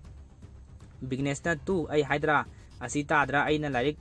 ꯇꯝꯕꯁꯤꯕꯨ ꯐꯣꯔꯁ ꯇꯧꯔꯒ ꯇꯝꯖꯒꯦꯒꯤ ꯇꯥꯏꯞꯇ, ꯇꯥꯔꯦꯗꯅ ꯁꯥꯁꯇ꯭ꯔꯤ ꯍꯥꯏꯔꯤꯁꯦ? ꯗꯤꯖꯦꯅ ꯐꯔꯦꯅꯦ, ꯑꯗꯣ ꯅꯈꯣꯏꯁꯨ ꯈꯨꯡꯒꯪꯁꯤꯗ ꯅꯨꯡꯉꯥꯏꯅ ꯂꯩꯔꯤ, ꯕꯤꯒꯅꯦꯁꯅ ꯍꯥꯌꯔ ꯁ꯭ꯇꯗꯤꯁꯀꯤꯗꯃꯛ ꯂꯥꯏꯔꯤꯛ ꯇꯝꯕ ꯆꯠꯀꯦ ꯍꯥꯏꯕꯁꯤ ꯀꯔꯤ ꯀꯥꯏ? ꯅꯔꯤꯄꯦꯗꯤꯅ ꯈꯨꯗꯤꯡꯃꯛꯁꯤ ꯃꯥꯒꯤꯅꯦ, ꯑꯗꯨꯒ ꯑꯩꯈꯣꯏ ꯊꯥꯗꯣꯛꯑꯒ ꯍꯧꯖꯤꯛꯅ ꯃꯍꯥꯛꯅ ꯑꯃꯦꯔꯤꯀꯥ ꯆꯠꯈ꯭ꯔꯒꯦ ꯍꯥꯏꯔꯤꯁꯤꯕꯨ ꯇꯥꯕ ꯌꯥꯕ꯭ꯔꯕ? ꯁꯥꯎꯅ ꯍꯥꯏꯔꯛꯏ, ꯃꯈꯨꯠ ꯃꯁꯥꯎ ꯇꯧꯗꯅ꯫ ꯗꯤꯖꯦꯅ ꯃꯍꯥꯛꯅ ꯂꯥꯏꯔꯤꯛ ꯃꯈꯥ ꯇꯝꯊꯕ ꯂꯣꯏꯔꯒ ꯍꯜꯂꯛꯂꯕꯗꯤ ꯑꯃꯨꯛ ꯍꯟꯅ ꯑꯃꯦꯔꯤꯀꯥꯗ ꯆꯠꯂꯔꯣꯏꯗꯕ ꯅꯠꯇ꯭ꯔꯥ? ꯅꯍꯥꯛꯀꯤ ꯅꯆꯥꯁꯦ ꯁꯤꯗ ꯀꯩꯕꯨ ꯈꯦꯠꯅꯕꯒꯦ ꯑꯪꯀꯜꯅ ꯍꯥꯏꯔꯦ ꯃꯍꯥꯛꯀꯤꯗꯃꯛ ꯀꯠꯊꯣꯛꯏ, ꯕꯤꯒꯅꯦꯁꯅ ꯑꯣꯏꯖ ꯊꯤꯔꯤꯕꯅꯤ, ꯑꯪꯀꯜ ꯇꯧꯔꯤꯁꯦ ꯆꯨꯝꯃꯤ, ꯕꯤꯒꯅꯦꯁ ꯇꯧꯔꯤꯁꯦ ꯂꯥꯜꯂꯤ ꯍꯥꯏꯔꯗꯤ ꯌꯥꯔꯔꯣꯏ꯫ ꯀꯔꯤꯒꯨꯝꯕ ꯕꯤꯒꯅꯦꯁꯅ ꯂꯨꯍꯣꯡꯗ꯭ꯔꯤꯉꯩ ꯃꯃꯥꯡꯗ ꯑꯃꯦꯔꯤꯀꯥ ꯆꯠꯂꯝꯃꯦ ꯈꯜꯂꯣ, ꯆꯥꯎꯊꯣꯛꯇꯧꯔꯤꯕ꯭ꯔꯥ? ꯑꯗꯨꯒ ꯂꯨꯍꯣꯡ ꯃꯇꯨꯡꯗ ꯆꯠꯀꯦ ꯍꯥꯏꯕꯅ ꯊꯥꯗꯣꯛꯇꯨꯅ ꯆꯠꯀꯦ ꯍꯥꯏꯕꯅꯤ ꯍꯥꯏꯕ ꯃꯨꯟꯅ ꯈꯟꯊꯧꯑꯣ ꯑꯪꯀꯜ꯫ ꯑꯃꯦꯔꯤꯀꯥ ꯆꯠꯈꯤꯅꯤ ꯍꯥꯏꯗꯨꯅ ꯀꯤꯒꯗꯕ ꯅꯠꯇꯦ, ꯂꯨꯔꯤꯕꯗꯤ ꯃꯍꯥꯛꯅ ꯅꯈꯣꯏꯕꯨ ꯈꯟꯖꯕꯗꯨꯅꯤ꯫ ꯃꯥꯏꯊꯤꯂꯤꯅꯁꯨ ꯑꯪꯀꯜ ꯍꯣꯏꯕꯨ ꯃꯄꯥꯃꯛꯅꯤ ꯈꯜꯂꯕ ꯅꯈꯣꯏꯁꯨ ꯃꯍꯥꯛꯄꯨ ꯏꯆꯥꯅꯨꯄꯤꯅꯤ ꯍꯥꯏꯅ ꯈꯟꯕꯤꯒꯗꯕꯅꯤ, ꯄꯦꯔꯦꯟꯁ ꯑꯃ ꯑꯣꯏꯅ ꯃꯆꯥ ꯑꯃꯒꯨꯝꯅ ꯂꯩꯒꯗꯕꯅꯤ, ꯍꯥꯏꯕꯗꯤ ꯃꯥꯏ ꯄꯥꯛꯄ ꯍꯥꯏꯕꯁꯤ ꯑꯣꯏꯔꯣꯏ ꯍꯥꯏꯕ ꯄꯜ ꯀꯌꯥ ꯂꯥꯜꯂꯕ ꯇꯨꯡꯗ ꯃꯥꯏ ꯄꯥꯛꯄ ꯂꯥꯛꯀꯗꯕꯅꯤ꯫ ꯗꯤꯖꯦꯒꯤ ꯋꯥꯍꯩꯁꯤꯡ ꯑꯗꯨ ꯇꯥꯕꯗ ꯃꯤꯄꯨꯝ ꯈꯨꯗꯤꯡꯃꯛ, ꯂꯣꯏꯅꯃꯛ ꯗꯤꯖꯦꯒꯤ ꯃꯃꯥ ꯃꯄꯥ, ꯄꯨꯖꯥ, ꯂꯩꯔꯤꯕ ꯃꯌꯥꯝ ꯂꯣꯏꯅꯃꯛ ꯗꯤꯖꯦꯗ ꯌꯦꯡꯉꯤ꯫ ꯗꯤꯖꯦ ꯃꯈꯥ ꯇꯥꯔꯛꯏ, ꯄꯨꯝꯅꯃꯛ ꯍꯦꯛꯇ ꯍꯣꯡꯒꯗꯕ ꯅꯠꯇꯦ, ꯄꯥꯎ ꯐꯥꯎꯅꯕ, ꯑꯩꯈꯣꯏ ꯃꯁꯦꯜ ꯄꯥꯎ ꯇꯠꯇꯅ ꯐꯥꯎꯅꯕꯅ ꯁꯣꯏꯗꯅ ꯑꯗꯨꯃꯛ ꯑꯩꯈꯣꯏ ꯄꯨꯟꯅ ꯂꯩꯃꯤꯟꯅꯕꯅꯤ꯫ ꯋꯥꯍꯩꯗꯤ ꯍꯣꯡꯈꯤꯕ ꯌꯥꯏ, ꯅꯨꯡꯁꯤꯕꯗꯤ ꯁꯨꯛꯍꯣꯡ ꯍꯣꯡꯂꯣꯏ, ꯂꯥꯞꯈ꯭ꯔꯒ ꯅꯨꯡꯁꯤꯕ ꯍꯥꯏꯕꯁꯤ ꯍꯟꯊꯒꯗꯕ ꯅꯠꯇꯦ꯫ ꯑꯪꯀꯜ, ꯃꯥꯕꯣꯛ ꯅꯈꯣꯏꯅ ꯅꯊꯟꯗ ꯉꯥꯏꯔꯦ, ꯐꯥꯎꯔꯛꯂꯕ ꯑꯩꯒꯤ ꯌꯨꯝꯗ ꯂꯥꯛꯑꯣ, ꯀꯩ ꯀꯥꯏꯒꯦ ꯑꯪꯀꯜꯁꯦ? ꯗꯤꯖꯦꯅ ꯑꯩ ꯌꯥꯝ ꯋꯥꯈꯜ ꯐꯛꯆꯜꯂꯦ, ꯏꯃꯥꯅ ꯄꯤꯖꯕ ꯆꯥꯅꯤꯡꯉꯦ, ꯑꯟꯇꯤ ꯉꯁꯤꯗꯤ ꯄꯤꯖꯕꯤꯌꯨ ꯍꯥꯏꯅ ꯍꯥꯏꯔꯛꯏ ꯔꯥꯖꯤꯊꯥꯗ꯫ ꯔꯥꯖꯤꯊꯥꯅ ꯆꯨꯝꯃꯦ, ꯂꯣꯏꯅꯃꯛ ꯆꯨꯝꯃꯦ, ꯁꯥꯁꯇ꯭ꯔꯤꯅ hayu nangi namanaba sida mahakna chatning mafamna chatko aidi nanga leigani mahakidamak leigani asumna business ma pana chatpa yarami direct makha tamthaba haibadu DJ na phajana wakhal tahalami tanjada kaitaina kanana sigi copy se senge haidana lauduna copy paiduna chenthoi pujana copy du semning mina semjunu adubu sasridi aiga lohongadabane ai khaktagi oigadabane hari kaitaina hayangaubi nangawbra kaigino nangna aikhoigi lohongba thugaire tawrije hari pujana sasri nangbu nangi lohongba fix tawre daine tawdana tawe hajanba kaitaina DJ ronjalaga aise daudi leitaba jani aiga lohongdoijina plau manba duga hari saramana nahaki nasaktu plau manba ma phangise naraibak pharabani hari aduga katayani puduna changki saramana pujana nang soningba lai solo sidagidi khangni hari DJ na no hari puja DJ tamna changchili mathangi sinda puja puspam da phone tawrei puspam kaidawre sanupi pujana anai gi lohongbado yare whatsapp ta mukta yengbiu namak ni pado aina thakibani hari puspam na yamna thuna mahaki secretary da royal naidu kai lege thiu hari sonda royal naidu acting tawri royal naidu cement masidagi khenba leite masina yamna phabani haidana advertise ka tawna leiri mahakna advertise tawba loiraga tholakpada puspam na mangonda hai ichanupi do tasengna sastri ga lohongdawre makhoi ani selfie kapaga thare se yengu haidana royal naidu da ulami photo adu ubada pairamba gadha makokta upamba lokthorei royal naidu sat onjal aga aikoi haujingmak mafam aduda luhongba du yare haiduna aikoi chatkadabani ai yam thuna tholakke leiramu ngairamu hairaga changki puspamna photo se ubadagi kaino ma tawrise asi ngawraba jala haidana hai royal security dress sesilaga ai ready ore chalasi hari asumna puspam security kaya galorena Vijayawada gi khungangda luhongba du gidamak lakli royal naidu security oina yaroklami DJ gi imungi ahan amana minister na sumnaga lakpibase aikoi yamna haraujai hari chana thaknaba acha thak puthorei sar asengbagi na sembani chabiu haidana puthoroklibani duna hai puspamna aigi security singi hana pijabiu hari maruda DJ khoigi ahanduna makhoigi di tongana seme makhoina chanaba hari mafam amada maruda puspamna yaroi aigi security singdi atopam famda tawba sida sum tawgadabani aiga chagadabani hari royal naiduna chirol tawrami wangangba to kautho hana aigi staff su uningnamgani hayo hari puspamna kauthokpiro imangni pado hari pujana ana ai kaurage hari puja kauba changki sonda DJ post ka tawduna tawri pujana kari tawraga leirino mapana nahak ngaiduna loin lainare hari DJ na nakhoigi imung manungna ai udoise ngasina ahan boiramgani aduna aina hana ai sak takpa khotpa tawdonina ai hana tamnunine hari pujana madugi mathau tadre nahakti hana aigi thamoida leirabani atopagi mathau tade lao hairami asumna puja amadi DJ tholai royal naidu munna yengi spec lokhokke tawi adubu lokhokte matang aswaida ngasai Stephen bu Samirna kota bu thoroknaba tawba kanda hatnabagi thorang tawbagi DJ na JCB tawraga kothokiba nomoi kapamba du ningsingi royal naidu mahaki spec lokhokte wari watai kaya sanari mayamdo royal naidu fudarabadi gana khanjai wakhalda fubuga mathanda khanjai asumna wari watai sanaba loreduna mayam punna tholaktuna chatkre puspam hoi DJ amadi makhoigi imung manung mi kaya wari sanadana noktuna leiringai mase hari teja kaptuna thong lonjalaga kappaga leiri mayamna kaidawba yaurabage haina hangi hari tejana wari lirei aihakna sum lakpada auto aduda sapu kanna mamangda yochaina thomjalai aibu makhoina pharaga petrol haijalami aduba Stephen Prakash kadai lei haiduna panghangda hangi aingonda hari tejana aihakna makhoina hangnibado khangde haiduna haiba kana amatana tabide makha tabada DJ makok ngaurami ai tasengna Stephen Prakash kanano ai khangjadabani hairisini wasai aibu thajawo kaptuna haijari hari tejana mayamda DJ changsalaktuna masibu konjai aduga kaplaga nakhoi kaim khangloi haiduna kaptuna hairi DJ na aina khangadabane adudi hairami tanja adumakda DJ gi phone gi ring lai business haidun lawi kanna ꯕꯤꯒꯅꯦꯁ ꯃꯅꯤꯡꯗ ꯃꯤꯑꯣꯏ ꯀꯌꯥꯅ ꯐꯨꯕ ꯍꯧꯔꯤ꯫ ꯕꯤꯒꯅꯦꯁꯄꯨ ꯃꯉꯛꯁꯝꯗ ꯊꯧꯔꯤ ꯊꯥꯔꯒ ꯆꯤꯡꯈꯠꯂꯤ꯫ ꯁꯨꯔꯤꯅ ꯃꯈꯣꯡꯅ ꯅꯦꯠꯂꯤꯕ ꯐꯥꯟ ꯑꯗꯨ ꯊꯥꯗꯣꯛꯀꯦ ꯍꯥꯏꯗꯨꯅꯁꯨ ꯇꯧꯔꯤ꯫ ꯈꯪꯍꯧꯗꯅ ꯇꯥꯟꯖꯥ ꯑꯗꯨꯗ ꯗꯤꯖꯦ ꯃꯐꯝ ꯑꯗꯨꯗ ꯃꯍꯥꯛꯀꯤ ꯁ꯭ꯀꯨꯇꯔ ꯑꯗꯨ ꯊꯧꯗꯨꯅ ꯂꯥꯛꯏ ꯑꯗꯨꯒ ꯕꯤꯒꯅꯦꯁ ꯀꯧꯔꯛꯏ꯫ ꯁꯨꯜꯇꯥꯟ ꯃꯁꯥꯅ ꯕꯤꯒꯅꯦꯁꯅ ꯂꯦꯞꯂꯤꯕ ꯐꯥꯟ ꯑꯗꯨ ꯀꯥꯎꯊꯣꯛꯈꯤ ꯑꯗꯨꯒ ꯃꯐꯝ ꯑꯗꯨꯗꯒꯤ ꯆꯠꯈꯤ꯫ ꯁꯨꯜꯇꯥꯟ ꯑꯃꯗꯤ ꯁꯨꯔꯤ ꯀꯥꯡꯕꯨꯁꯤꯡ ꯗꯤꯖꯦꯅ ꯕꯤꯒꯅꯦꯁꯄꯨ ꯍꯣꯁꯄꯤꯇꯥꯜꯗ ꯄꯨꯈꯠꯂꯛꯏ꯫ ꯕꯤꯒꯅꯦꯁꯅ ꯍꯥꯏꯔꯛꯏ, ꯃꯈꯣꯏꯅ ꯑꯩꯍꯥꯛꯄꯨ ꯐꯨꯔꯤꯕꯗꯣ ꯁ꯭ꯇꯦꯐꯦꯟ ꯄ꯭ꯔꯀꯥꯁ ꯍꯪꯂꯒꯅꯤ, ꯑꯗꯨꯕꯨ ꯑꯩꯗꯤ ꯁ꯭ꯇꯦꯐꯦꯟ ꯄ꯭ꯔꯀꯥꯁ ꯍꯥꯏꯔꯤꯗꯣ ꯇꯁꯦꯡꯅ ꯈꯪꯗꯦ, ꯍꯥꯏꯔꯕꯁꯨ ꯇꯥꯕꯤꯗꯦ꯫ ꯀꯔꯤꯒꯨꯝꯕ ꯑꯩꯅ ꯈꯨꯗꯣꯡꯊꯤꯕ ꯊꯣꯛꯈ꯭ꯔꯕꯗꯤ ꯅꯍꯥꯛꯅ ꯆꯥꯟꯕꯤꯗꯨꯅ ꯑꯩꯒꯤ ꯏꯃꯨꯡ ꯃꯅꯨꯡꯕꯨ ꯌꯦꯡꯁꯤꯟꯕꯤꯌꯨꯀꯣ ꯁꯥꯁꯇ꯭ꯔꯤ ꯍꯥꯏꯗꯨꯅ ꯃꯃꯥꯟꯅꯕ ꯕꯤꯒꯅꯦꯁꯅ ꯀꯞꯇꯨꯅ ꯗꯤꯖꯦꯗ ꯍꯥꯏꯔꯛꯂꯝꯃꯤ꯫ ꯗꯤꯖꯦꯒꯤ ꯏꯃꯨꯡꯒꯤ ꯐꯣꯟ ꯈꯨꯗꯤꯡꯃꯛꯇꯁꯨ ꯁ꯭ꯇꯦꯐꯦꯟ ꯄ꯭ꯔꯀꯥꯁ ꯍꯪꯂꯛꯏ꯫ ꯄꯨꯔꯨꯁꯣꯠꯇꯝ ꯑꯃꯗꯤ ꯕꯤꯒꯅꯦꯁ ꯃꯈꯣꯏ ꯑꯅꯤ ꯃꯐꯝ ꯑꯃꯗ ꯎꯅꯔꯝꯃꯤ꯫ ꯗꯤꯖꯦꯅ ꯃꯤꯑꯣꯏ ꯀꯌꯥ ꯑꯃꯗꯤ ꯅꯨꯡꯉꯥꯏꯅ ꯇꯨꯝꯈꯨꯜ ꯇꯥꯟꯗꯨꯅ ꯂꯩꯈ꯭ꯔꯦ, ꯑꯗꯨꯕꯨ ꯑꯩꯍꯥꯛꯀꯤꯗꯤ ꯑꯃꯨꯛ ꯍꯧꯔꯛꯂꯤ ꯁꯥꯔ꯫ ꯉꯁꯤꯅ ꯑꯩꯒꯤ ꯏꯃꯨꯡ ꯃꯅꯨꯡ ꯉꯁꯤꯗꯤ ꯑꯔꯨꯕ ꯐꯤꯕꯝꯗ ꯂꯩꯔꯦ꯫ ꯄꯨꯔꯨꯁꯣꯠꯇꯝꯅ ꯁꯥꯁꯇ꯭ꯔꯤ ꯅꯍꯥꯛ ꯀꯤꯔꯕ꯭ꯔꯥ ꯍꯥꯏꯔꯛꯏ꯫ ꯗꯤꯖꯦꯅ ꯅꯨꯡꯉꯥꯏꯇꯕ ꯐꯥꯎꯕꯒꯤ ꯋꯥꯅꯤ, ꯀꯤꯕꯒꯤ ꯅꯠꯇꯦ ꯁꯥꯔ ꯍꯥꯏꯔꯛꯏ꯫ ꯏꯃꯨꯡ ꯃꯅꯨꯡꯒꯤ ꯃꯤꯑꯣꯏꯁꯤꯡ ꯂꯣꯏꯅꯃꯛ ꯑꯀꯤꯕ ꯄꯣꯛꯅꯔꯦ, ꯑꯩ ꯀꯩꯗꯧꯒꯗꯕꯅꯣ ꯈꯪꯖꯤꯜꯂꯛꯇ꯭ꯔꯦ, ꯀꯩ ꯍꯥꯏꯗꯣꯏꯅꯣꯁꯨ ꯈꯪꯗ꯭ꯔꯦ ꯁꯥꯔ꯫ ꯄꯨꯔꯨꯁꯣꯠꯇꯝꯅ ꯄꯨꯂꯤꯁ ꯑꯣꯐꯤꯁꯥꯔ ꯀꯌꯥ ꯃꯥꯒꯤ ꯃꯇꯝ ꯂꯣꯏꯔꯗꯨꯅ ꯁ꯭ꯇꯦꯁꯟ ꯑꯁꯤꯗꯒꯤ ꯄꯣꯊꯥꯈ꯭ꯔꯦ꯫ ꯑꯩ ꯁ꯭ꯇꯦꯁꯟ ꯑꯁꯤꯕꯨ ꯄꯥꯝꯈꯤ, ꯃꯁꯤꯗꯒꯤ ꯂꯣꯏꯕ ꯐꯖꯅꯁꯨ ꯑꯩꯍꯥꯛ ꯇꯧꯖꯈꯤ ꯃꯤꯀꯨꯞ ꯈꯨꯗꯤꯡꯃꯛꯇ, ꯑꯗꯨꯕꯨ ꯑꯩ ꯅꯣꯡꯃꯗꯤ ꯁꯣꯏꯗꯅ मतम लोइदुना पोथाखिनी अदुबु आई माइथिरगदी पोथानिंगदे Shastri ngasi mikupse punsida nongmatasu khallude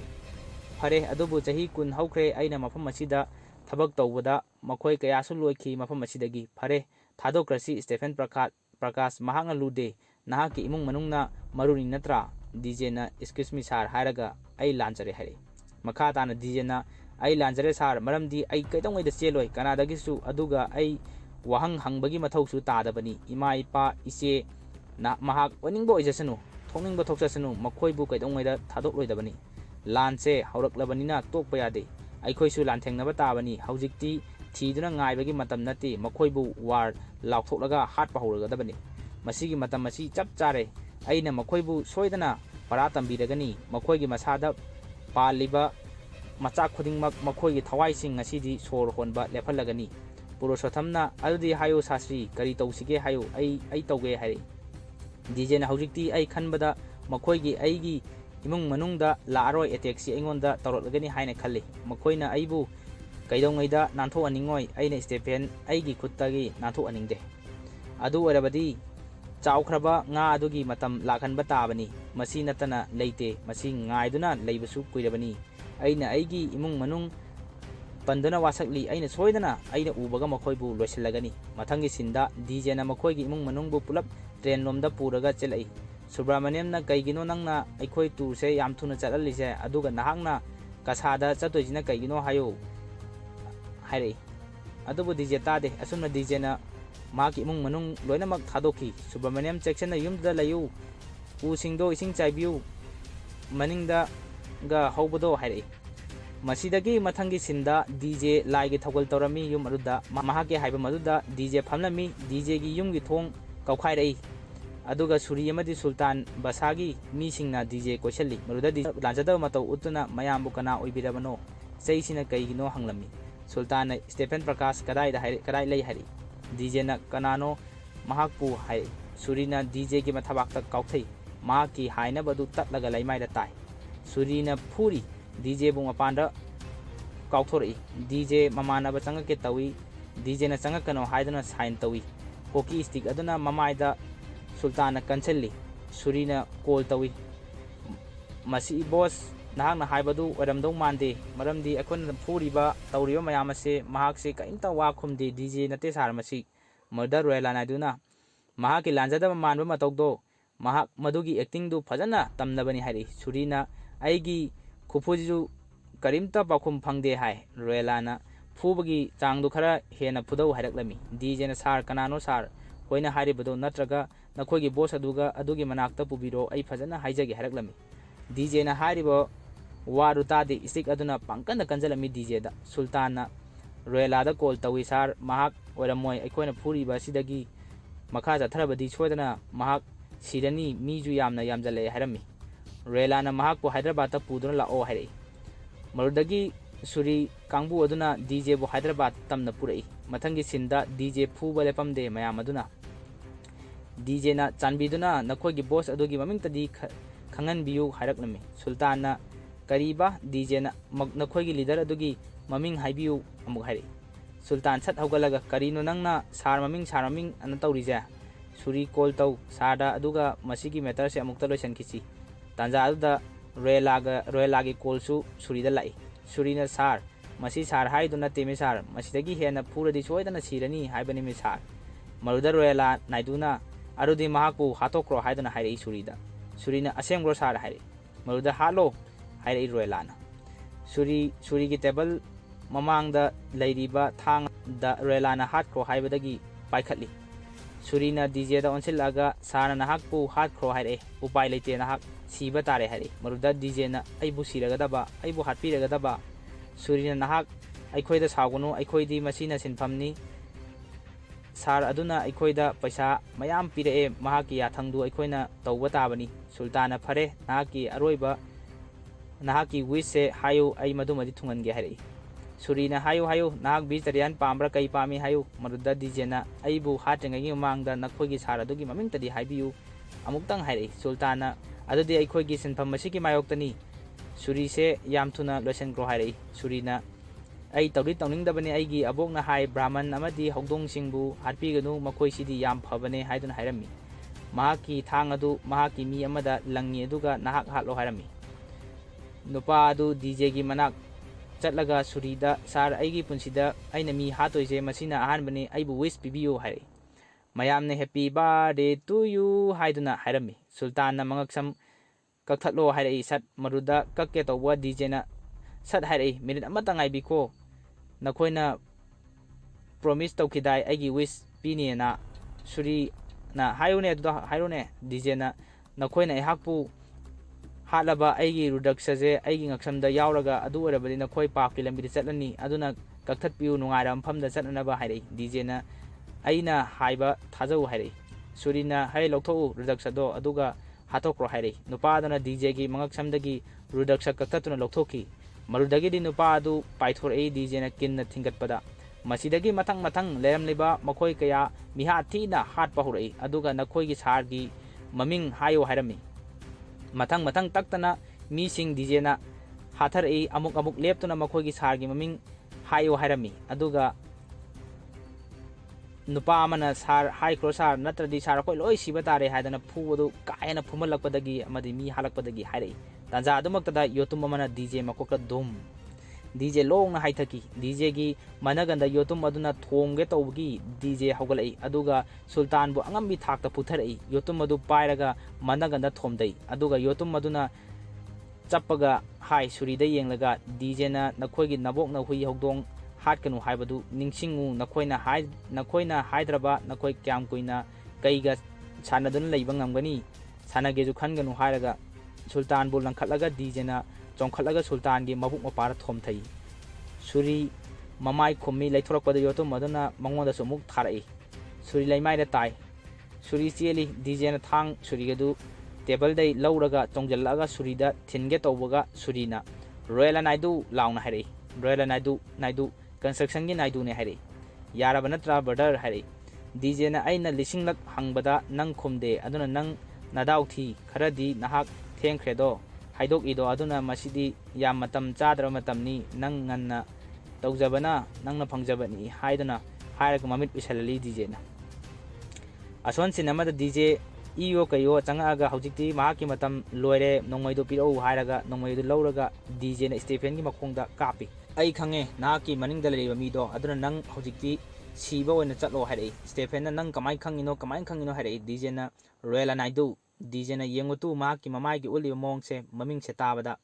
hai paisa mayam do kadai thami hayo naki share kayano hayo Stephen na share haidi sar DJ share adi tu sini hairaga amukasu nongmai kapseli Stephen da aduga hai naki share yaugdraga temple da DJ hala ai kaigino ha hairei Stephen na adudi DJ harpa lakpanati Jagannadham Sastri harpa lakpani mahakna hairakpalda ngakngai DJ Purushottam na mahaki kangbu aduga yengnai makoi Purushottam na kari Sastri kaigi aduna hairei maduda Stephen na Royal Naidu gi machanupaga home ꯃꯤꯅꯤꯁꯇꯔꯒꯤ ꯃꯆꯥꯅꯨꯄꯤꯒ ꯂꯨꯍꯣꯡꯅꯕ fix ꯇꯧꯔꯕꯅꯤ ꯑꯗꯨꯕꯨ minister ꯃꯆꯥꯅꯨꯄꯤ ꯄꯨꯖꯥꯅ ꯁꯥꯁꯤꯕꯨ ꯅꯨꯡꯁꯤꯖꯕꯅꯦ ꯑꯗꯨꯅ ꯌꯥꯗꯕ ꯁ꯭ꯇꯦꯐꯦꯟꯅ ꯑꯩꯕꯨ ꯊꯥꯖꯧꯋꯣ ꯑꯩꯒꯤ share ꯀꯔꯤꯝ ꯂꯩꯇꯦ ꯍꯥꯏꯔꯤꯕ ꯄꯩꯁꯥ ꯑꯗꯨ ꯔꯣꯌꯦꯜ ꯅꯥꯏꯗꯨꯒꯤ ꯃꯆꯥꯅꯨꯄꯥ ꯑꯕꯤꯅꯥꯁꯅ ꯂꯣꯏꯅꯃꯛ ꯄꯥꯏꯕꯅꯦ ꯍꯥꯏꯔꯛꯏ ꯗꯤꯖꯦꯅ ꯑꯗꯨꯗꯤ ꯍꯥꯏꯌꯨ ꯃꯍꯥꯛ ꯀꯗꯥꯏ ꯂꯩ ꯁ꯭ꯇꯦꯐꯦꯟꯅ ꯍꯥꯠꯂꯣ ꯑꯩꯕꯨ ꯑꯗꯨꯃꯗꯤ ꯑꯩ ꯁꯨꯈꯪ ꯈꯪꯗꯦ ꯍꯥꯏꯔꯛꯏ ꯄꯨꯔꯨꯁꯣꯠꯇꯝꯅ ꯀꯩꯁꯨ ꯇꯧꯗ꯭ꯔꯕ ꯁꯥꯁ꯭ꯔꯤ ꯍꯥꯏ ꯗꯤꯖꯦꯅ ꯑꯩ ꯍꯧꯖꯤꯛ ꯄꯨꯖꯥꯒ ꯎꯅꯒꯦ ꯔꯣꯌꯦꯜ ꯅꯥꯏꯗꯨꯒꯤ ꯃꯆꯥꯒꯤ ꯈꯣꯡꯒꯨꯜ ꯂꯤꯅꯅꯕ ꯑꯗꯨꯒ ꯃꯍꯥꯛꯀꯤ ꯗꯤꯇꯦꯜ ꯐꯪꯕꯒ ꯑꯃꯁꯨꯡ ꯃꯍꯥꯛꯀꯤ ꯕꯤꯖꯤꯅꯦꯁ ꯑꯗꯨꯒꯤ ꯏꯟꯐꯣꯔꯃꯦꯁꯟ ꯑꯩꯉꯣꯟꯗ ꯏꯟꯐꯣꯔꯝ ꯇꯧꯔꯛꯑꯣ ꯃꯊꯪꯒꯤ ꯁꯤꯟ ꯃꯨꯚꯤ ꯑꯁꯤꯒꯤ ꯈ꯭ꯋꯥꯏꯗꯒꯤ ꯃꯔꯨꯑꯣꯏꯕ ꯁꯤꯟ ꯑꯃ ꯑꯣꯏꯔꯤꯕ ꯗꯤꯖꯦ ꯍꯦꯔꯣꯏꯅꯤ ꯄꯨꯖꯥꯗ ꯁꯛꯇꯥꯛꯄꯒꯤ ꯃꯇꯥꯡꯅꯤ ꯀꯥꯔ ꯇꯣꯡꯗꯨꯅ ꯄꯨꯖꯥ ꯆꯪꯉꯛꯏ ꯗꯤꯖꯦ ꯂꯦꯞꯇꯨꯅ ꯉꯥꯏꯗꯨꯅ ꯂꯩꯔꯤ ꯄꯨꯖꯥ ꯗꯤꯖꯦ ꯎꯕꯗ ꯇꯞꯅ ꯁꯥꯁ꯭ꯔꯤ ꯍꯥꯏꯔꯛꯏ ꯗ꯭ꯔꯦꯁ ꯁꯥꯁ꯭ꯔꯤꯒꯤ ꯁꯦꯠꯂꯝꯗꯕ ꯑꯗꯨꯗ ꯗꯤꯖꯦꯅ ꯗꯤꯖꯦ ꯍꯥꯏꯔꯛꯏ ꯗꯤꯖꯦ ꯑꯣꯏꯔꯛꯈꯤꯕꯒꯤ ꯋꯥꯔꯤ ꯀꯌꯥ ꯂꯤꯕꯒꯤ ꯁꯛꯇꯝꯅꯤ ꯃꯇꯥꯡ ꯑꯁ꯭ꯋꯥꯏꯗ ꯄꯨꯖꯥꯗ ꯍꯥꯏꯔꯤꯕꯁꯦ ꯑꯗꯨꯒ ꯃꯍꯥꯛꯀꯤ ꯑꯪꯀꯜ ꯀꯝꯗꯧꯅ ꯁꯤꯈꯤꯕ ꯗꯤꯖꯦꯒꯤ ꯌꯨꯝꯗ ꯆꯠꯊꯔꯛꯈꯤꯕ ꯑꯦꯇꯦꯛ ꯀꯌꯥ ꯁ꯭ꯇꯦꯐꯦꯟꯗ ꯍꯪꯕꯗꯒꯤ ꯍꯥꯏꯗꯣꯔꯛꯄ ꯍꯥꯏꯔꯤꯕ ꯃꯌꯥꯝ ꯂꯤꯔꯤ ꯄꯨꯖꯥꯗ ꯗꯤꯖꯦꯅ ꯋꯥꯔꯕ ꯃꯤꯑꯣꯏ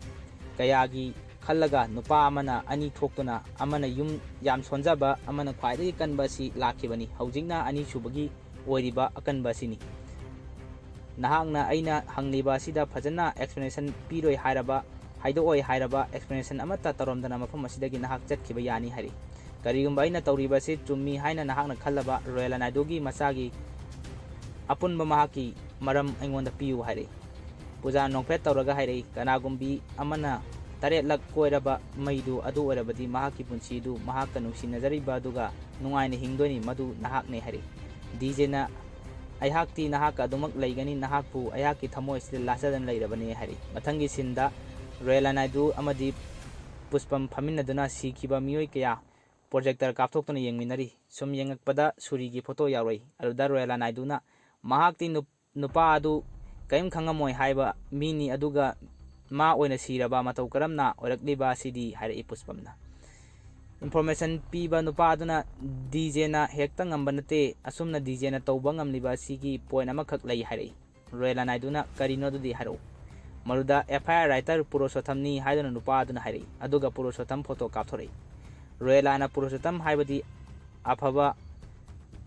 ꯍꯥꯏꯕꯅꯤ ꯍꯥꯏꯔꯛꯏ ꯃꯍꯥꯛꯄꯨ ꯑꯩꯅ ꯍꯧꯖꯤꯛꯃꯛ ꯂꯧꯈꯠꯂꯨꯔꯒꯅꯤ ꯃꯍꯥꯛꯄꯨ ꯑꯩꯅ ꯐꯥꯔꯕꯗꯤ ꯃꯇꯣꯝꯇ ꯑꯗꯨꯃꯛ ꯗꯤꯖꯦ ꯊꯣꯛꯂꯛꯑꯅꯤ ꯃꯁꯥ ꯃꯊꯟꯇ ꯁꯣꯝꯗꯗꯤ ꯗꯤꯖꯦ ꯑꯕꯤꯅꯥꯁꯅ ꯂꯩꯔꯤꯕ ꯃꯐꯝ ꯑꯗꯨꯗ ꯂꯥꯛꯏ ꯑꯕꯤꯅꯥꯁꯅ ꯂꯩꯕ ꯑꯗꯨ ꯕꯥꯔ ꯑꯃꯗ ꯆꯪꯉꯛꯄꯗ ꯗꯤꯖꯦꯅ ꯎꯔꯦ ꯌꯥꯝ ꯊꯨꯅ ꯆꯪꯉꯛꯑꯒ ꯑꯕꯤꯅꯥꯁꯇ ꯑꯩ ꯗꯤꯖꯦ ꯗꯤꯖꯥꯏꯅꯔ ꯖꯒꯅꯤꯁꯅꯤ ꯍꯥꯏꯔꯝꯃꯤ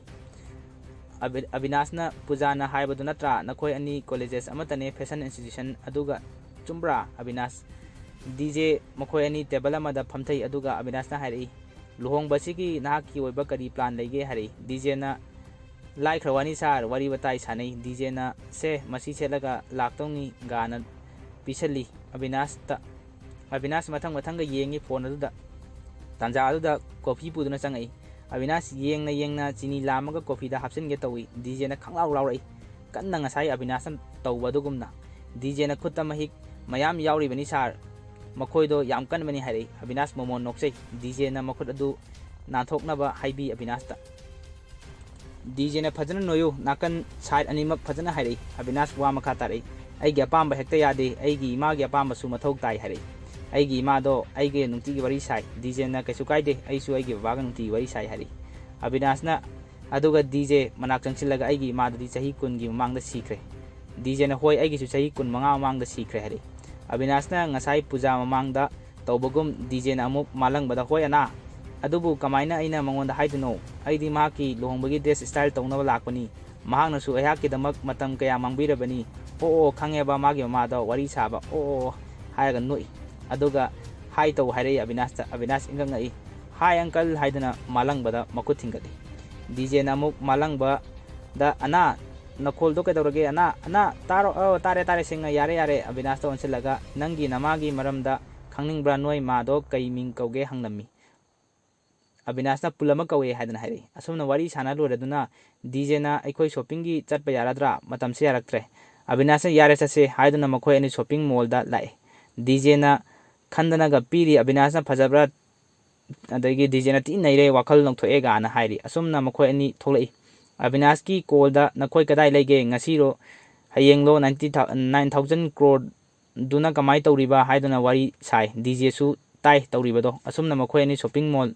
dai kumthari Avinashna ama DJ nasu ana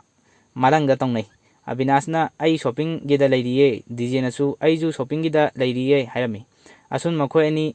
ananba ka amada wine thaknarami Avinashna wari makha tarai aina chahi 8 muk surakpada aigi imado leikidre asumna wari utai sanai ngaksu DJ na makok sanaduna Avinash saholi asumna mathangi sindani Avinash wari sanai phonda hello kada da aisu lakpa hurabani airport omda kari mathakta okay phare leramo de ai kakhalage DJ matung inage tawi Avinashna nang kada dano hangai aidi nang hai kanda nang mathok ta de sidadi sida leramu haina Avinash DJ da hairi DJ star da matang maton yaunaba maha kakhalai Avinash amadi mioi kharaga building matonuda wari sai nupa sing aduna sawiba yade sar anoba not se phangnaba hotnabada yamna wakhre aikhoisu awaba masuni hairi nupa sing aduna paisa ama puthoraka mayai da segai aduga amamam painai Avinash ka makhoiga Avinash segai raba paisa tangkhai du maha ki puri khawda hapcheli nupa aduna si puraga Hyderabad chatlo Avinashna Hyderabad kadai waida nupa aduna Madina Cape Old City dani hairi wai sing adu DJ na loina tarami sondana nong yam kana chuba amada Purushottam bu phakre Royal Naidu party na mathangi sinda Royal Naidu gi mamangda Purushottam pharaga phami Royal Naidu na DJ Jagannadham in Vijayawada phone da hairaga phone ama sim ani natro amasung nahakna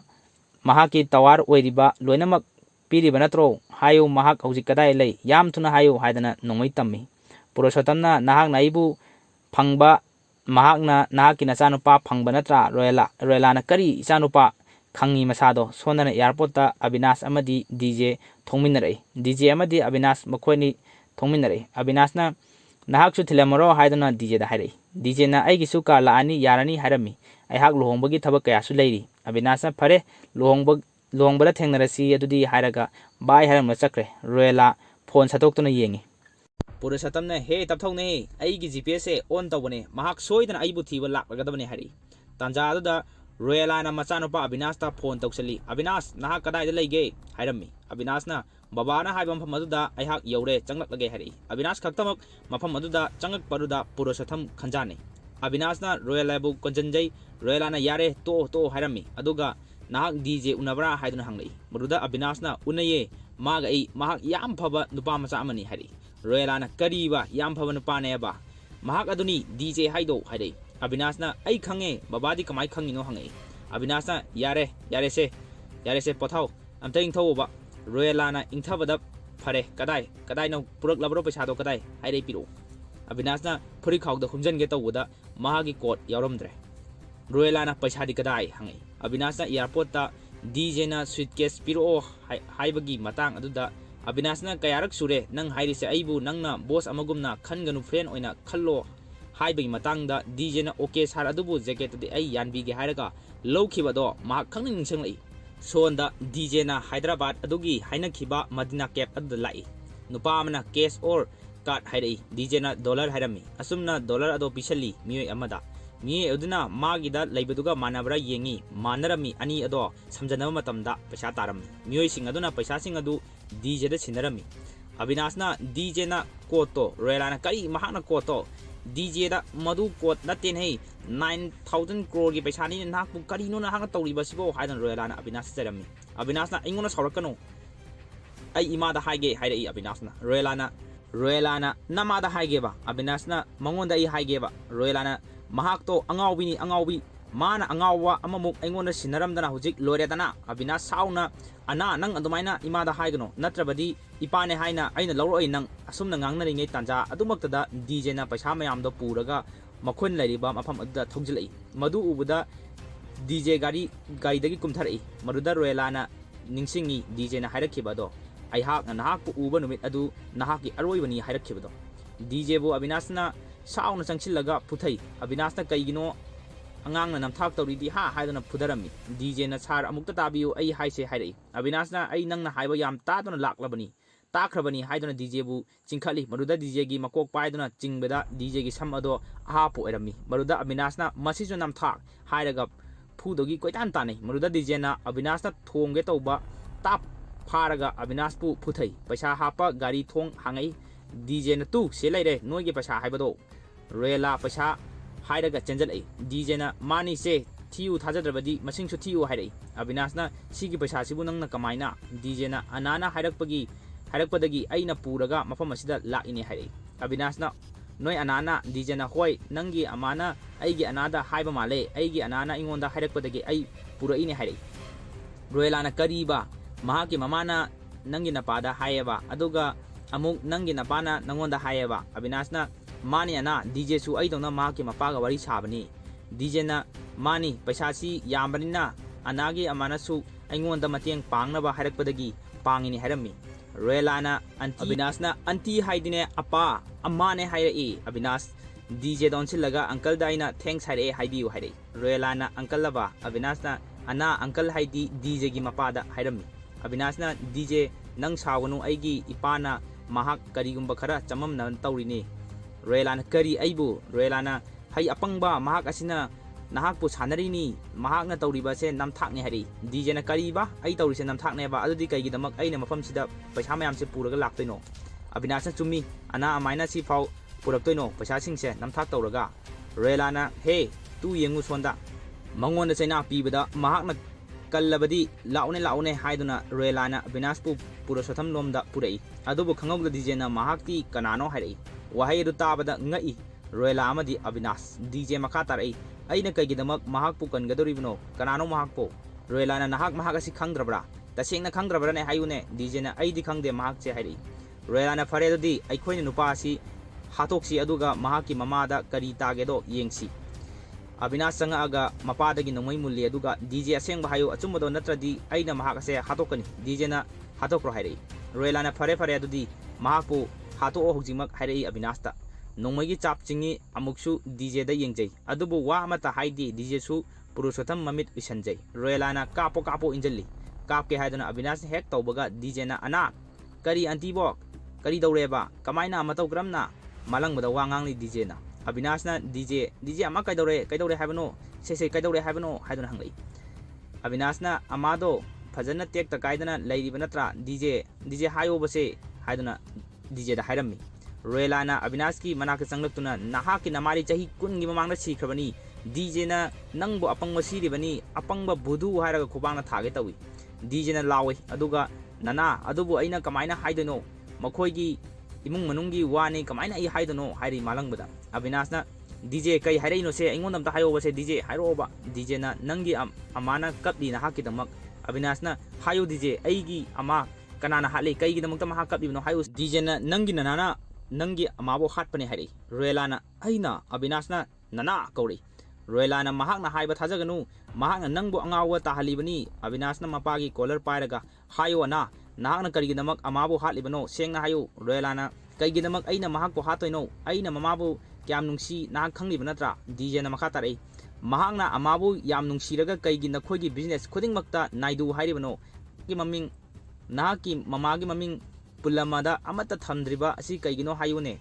naidu ngaktani kaigi namagi amta yaudribano Avinash chumi ana kaigi namak nahakna imagi maming amata sinadribano nahakna pamdaba natra maming si phawda nahak Royalana Avinash namabu nungsibagi ngasi phawwa ai atopa nupiga lohongdriba natra asukoy matamse nama sikraba matungda DJ na aikhoida oida padaba kaya ngangjilaga aikhoida angawa siribani nangbo hairiba wa aduga tadi Avinash DJ ai ipa hatpa pama e hairei DJ na nangna adubu tawraba nangi apa se amaga pun laiminagradabani amana ngairaga leirebani hairei nongmai chindondu Avinash DJ da amuk Royala da amuk phana kuin tawra matung Avinash mahaki mapa Royala bu nongmaina kapki dang Royala paithoktuna taki Avinash ama ana soidan la ani waraganu haiduna malangmuda hairami DJ na sar amabu oire mahak asidi nahak po hek pokpa anani mahak ayeng horage nahak chatlo hairei DJ naidugi mamang na phamdaga DJ ai na hakiba wa adu ngasi chumaba ai na soidana nahak pu hatkani haibado ngasi nahak pu uba phangba sida nahak sire do Avinash ama ana soidana la ani haidana sona tawri tanjada DJ na amuk hanna Royala da nongmina kapammi Royala machada yengnaga angawwa hai DJ na masida mahaki matam lore masini nahaki punsi haiba hairaga maraibakta dang movie asigi aroiba sinni Purushottam kaigino nahakna mi mayam asiga unaningdribase nahakki mapandagi mayamna yamna nungaikhre amuktangsu nahak unaba yabani makhoiga ꯅꯍꯥꯛꯀꯤ ꯁꯛꯇꯝ ꯑꯁꯨ ꯑꯃꯨꯛꯇꯪ ꯎꯠꯄ ꯌꯥꯕꯅꯤ ꯍꯥꯏꯔꯛꯏ꯫ ꯃꯈꯣꯏꯅꯁꯨ ꯅꯪꯕꯨ ꯁꯣꯏꯗꯅ ꯊꯧꯖꯥꯟꯕꯤꯒꯅꯤ꯫ ꯗꯤꯖꯦꯅ ꯅꯣ ꯁꯥꯔ ꯃꯗꯨꯒꯤ ꯀꯥꯟꯅꯕ ꯂꯩꯇꯦ꯫ ꯄꯨꯔꯨꯁꯣꯠꯇꯝꯅ ꯀꯩꯒꯤꯅꯣ ꯍꯥꯏꯔꯛꯏ꯫ ꯁꯥꯁ꯭ꯇ꯭ꯔꯤ ꯗꯤꯖꯦꯅ ꯑꯩꯅ ꯑꯉꯥꯡ ꯑꯣꯏꯔꯤꯉꯩ ꯑꯩꯒꯤ ꯏꯄꯨꯅ ꯍꯥꯏꯕꯤꯔꯝꯕ ꯑꯗꯣ ꯑꯐꯕ ꯇꯧꯔꯤꯕꯗꯣ ꯏꯁꯣꯔ ꯃꯍꯥꯛꯅ ꯎꯕꯅꯤ꯫ ꯑꯐꯕ ꯇꯧꯔꯤꯕ ꯑꯗꯨꯒꯤꯗꯃꯛ ꯃꯌꯥꯝꯅ ꯑꯗꯨꯃꯛ ꯂꯦꯞꯀꯅꯤ꯫ ꯃꯁꯛ ꯎꯠꯊꯣꯛꯄꯗꯨ ꯅꯠꯇꯦ ꯁꯛꯂꯣꯟ ꯀꯌꯥ ꯂꯧꯈꯤꯕ ꯋꯥꯔꯤ ꯀꯌꯥ ꯂꯤꯕꯤꯔꯝꯕꯗꯣ꯫ ꯐꯔꯦ ꯁꯥꯔ ꯍꯧꯖꯤꯛꯇꯤ ꯑꯩ ꯆꯠꯈ꯭ꯔꯒꯦ ꯃꯊꯪꯒꯤ ꯐꯣꯟ ꯂꯥꯛꯄ ꯑꯃꯨꯛ ꯉꯥꯏꯔꯨꯔꯒꯦ꯫ ꯑꯁꯨꯝꯅ ꯍꯥꯏꯔꯝꯃꯒ ꯗꯤꯖꯦꯅ ꯄꯨꯔꯨꯁꯣꯠꯇꯝꯗ ꯈꯨꯔꯨꯝꯂꯒ ꯆꯠꯈꯤ꯫ ꯁ꯭ꯇꯦꯐꯦꯟ ꯄ꯭ꯔꯀꯥꯁꯅ ꯑꯦꯒ꯭ꯔꯣ ꯗꯥꯏꯃꯟꯅ ꯂꯦꯞꯂꯦ ꯃꯗꯨꯗꯤ ꯑꯗꯣꯝꯒꯤ ꯄ꯭ꯂꯣꯠ ꯄꯨꯝꯕ ꯊꯅꯝꯂꯤꯕꯁꯤꯡꯗ ꯂꯣꯏꯅꯃꯛ ꯄꯤꯊꯣꯛꯂꯒꯅꯤ ꯍꯥꯏꯅ ꯃꯌꯥꯝ ꯈꯨꯕꯥꯛ ꯍꯧꯅ ꯈꯨꯔꯝꯃꯤ꯫ ꯁ꯭ꯇꯦꯖꯇ ꯑꯕꯤꯅꯥꯁꯅ ꯑꯩꯒꯤ ꯏꯃꯥꯒꯤ ꯃꯃꯤꯡꯗ ꯄ꯭ꯔꯣꯖꯦꯛ ꯍꯧꯔꯒꯅꯤ꯫ ꯑꯩꯒꯤ ꯑꯃ ꯌꯥꯝ ꯐꯕꯅꯤ ꯃꯃꯤꯡꯅ ꯄꯨꯜꯂꯝꯕ ꯀꯧꯏ ꯍꯥꯏꯗꯨꯅ ꯁ꯭ꯇꯦꯖꯇ ꯃꯌꯥꯝꯗ ꯍꯥꯏꯔꯤ꯫ ꯗꯤꯖꯦꯅ ꯃꯍꯥꯛꯀꯤ ꯄꯥꯔꯇꯤꯗ ꯏꯪꯒꯤꯠ ꯇꯧꯔꯒ ꯃꯥꯏꯀ꯭ꯔꯣꯐꯣꯟ ꯄꯥꯏꯕ ꯅꯨꯄꯥ ꯑꯃꯅ ꯃꯌꯥꯝ ꯄꯨꯝꯅꯃꯛ ꯄꯨꯜꯂꯝꯕꯗ ꯊꯦꯡꯛꯁ ꯍꯥꯏꯁꯦ ꯍꯥꯏꯔꯝꯃꯤ꯫ ꯃꯌꯥꯝ ꯍꯧꯒꯠꯇꯨꯅ ꯃꯈꯨꯠ ꯂꯣꯟꯅꯔꯝꯃꯤ꯫ ꯉꯥꯏꯍꯥꯛꯀꯤ ꯃꯇꯨꯡ ꯄꯨꯂꯤꯁ ꯃꯌꯥꯝ ꯂꯥꯛꯇꯨꯅ ꯑꯕꯤꯅꯥꯁꯄꯨ ꯄꯨꯗꯨꯅ ꯆꯠꯈꯤ꯫ ꯑꯁꯨꯝꯅ ꯗꯨꯚꯗ ꯖꯒꯟꯅꯥꯙꯝ ꯍꯥꯏꯔꯤꯕ ꯃꯨꯚꯤ ꯑꯁꯤ ꯂꯣꯏꯁꯤꯟꯈꯤ꯫ ꯃꯌꯥꯝ ꯑꯦꯛꯁꯄ꯭ꯂꯦꯅꯦꯁꯟ ꯑꯁꯤ ꯀꯝꯗꯧꯕꯒꯦ ꯍꯥꯏꯕꯗꯨ ꯀꯃꯦꯟ ꯁꯦꯛꯁꯟꯗ ꯊꯝꯕꯤꯔꯝꯃꯨ ꯑꯃꯗꯤ ꯇꯧꯍꯟꯅꯤꯡꯕ ꯃꯨꯚꯤꯁꯤꯡ ꯂꯩꯕ ꯇꯥꯔꯒꯗꯤ ꯀꯃꯦꯟ ꯁꯦꯛꯁꯟꯗ ꯍꯥꯏꯕꯤꯔꯝꯃꯨ꯫ ꯃꯨꯚꯤ ꯑꯁꯤ ꯌꯥꯝꯅ ꯁꯥꯡꯕꯅ ꯃꯔꯝ ꯑꯣꯏꯔꯀꯥꯟꯗ ꯑꯩꯍꯥꯛꯅ ꯍꯥꯏꯔꯤꯕ ꯃꯨꯚꯤ ꯑꯁꯤꯕꯨ ꯑꯦꯛꯁꯄ꯭ꯂꯦꯅꯦꯁꯟ ꯇꯧꯔꯛꯄ ꯃꯇꯝꯗ ꯁꯣꯏꯈꯤ ꯂꯥꯟꯈꯤꯕ ꯌꯥꯎꯔꯕꯁꯨ ꯑꯃꯨꯛꯀ ꯍꯟꯅ ꯉꯥꯛꯄꯤꯌꯨ ꯍꯥꯏꯕ ꯋꯥꯐꯝ ꯑꯁꯤꯁꯨ ꯑꯔꯣꯏꯕꯃꯛꯇꯗ ꯑꯃꯨꯛꯀ ꯍꯟꯅ ꯃꯌꯥꯝꯒꯤ ꯃꯐꯝꯗ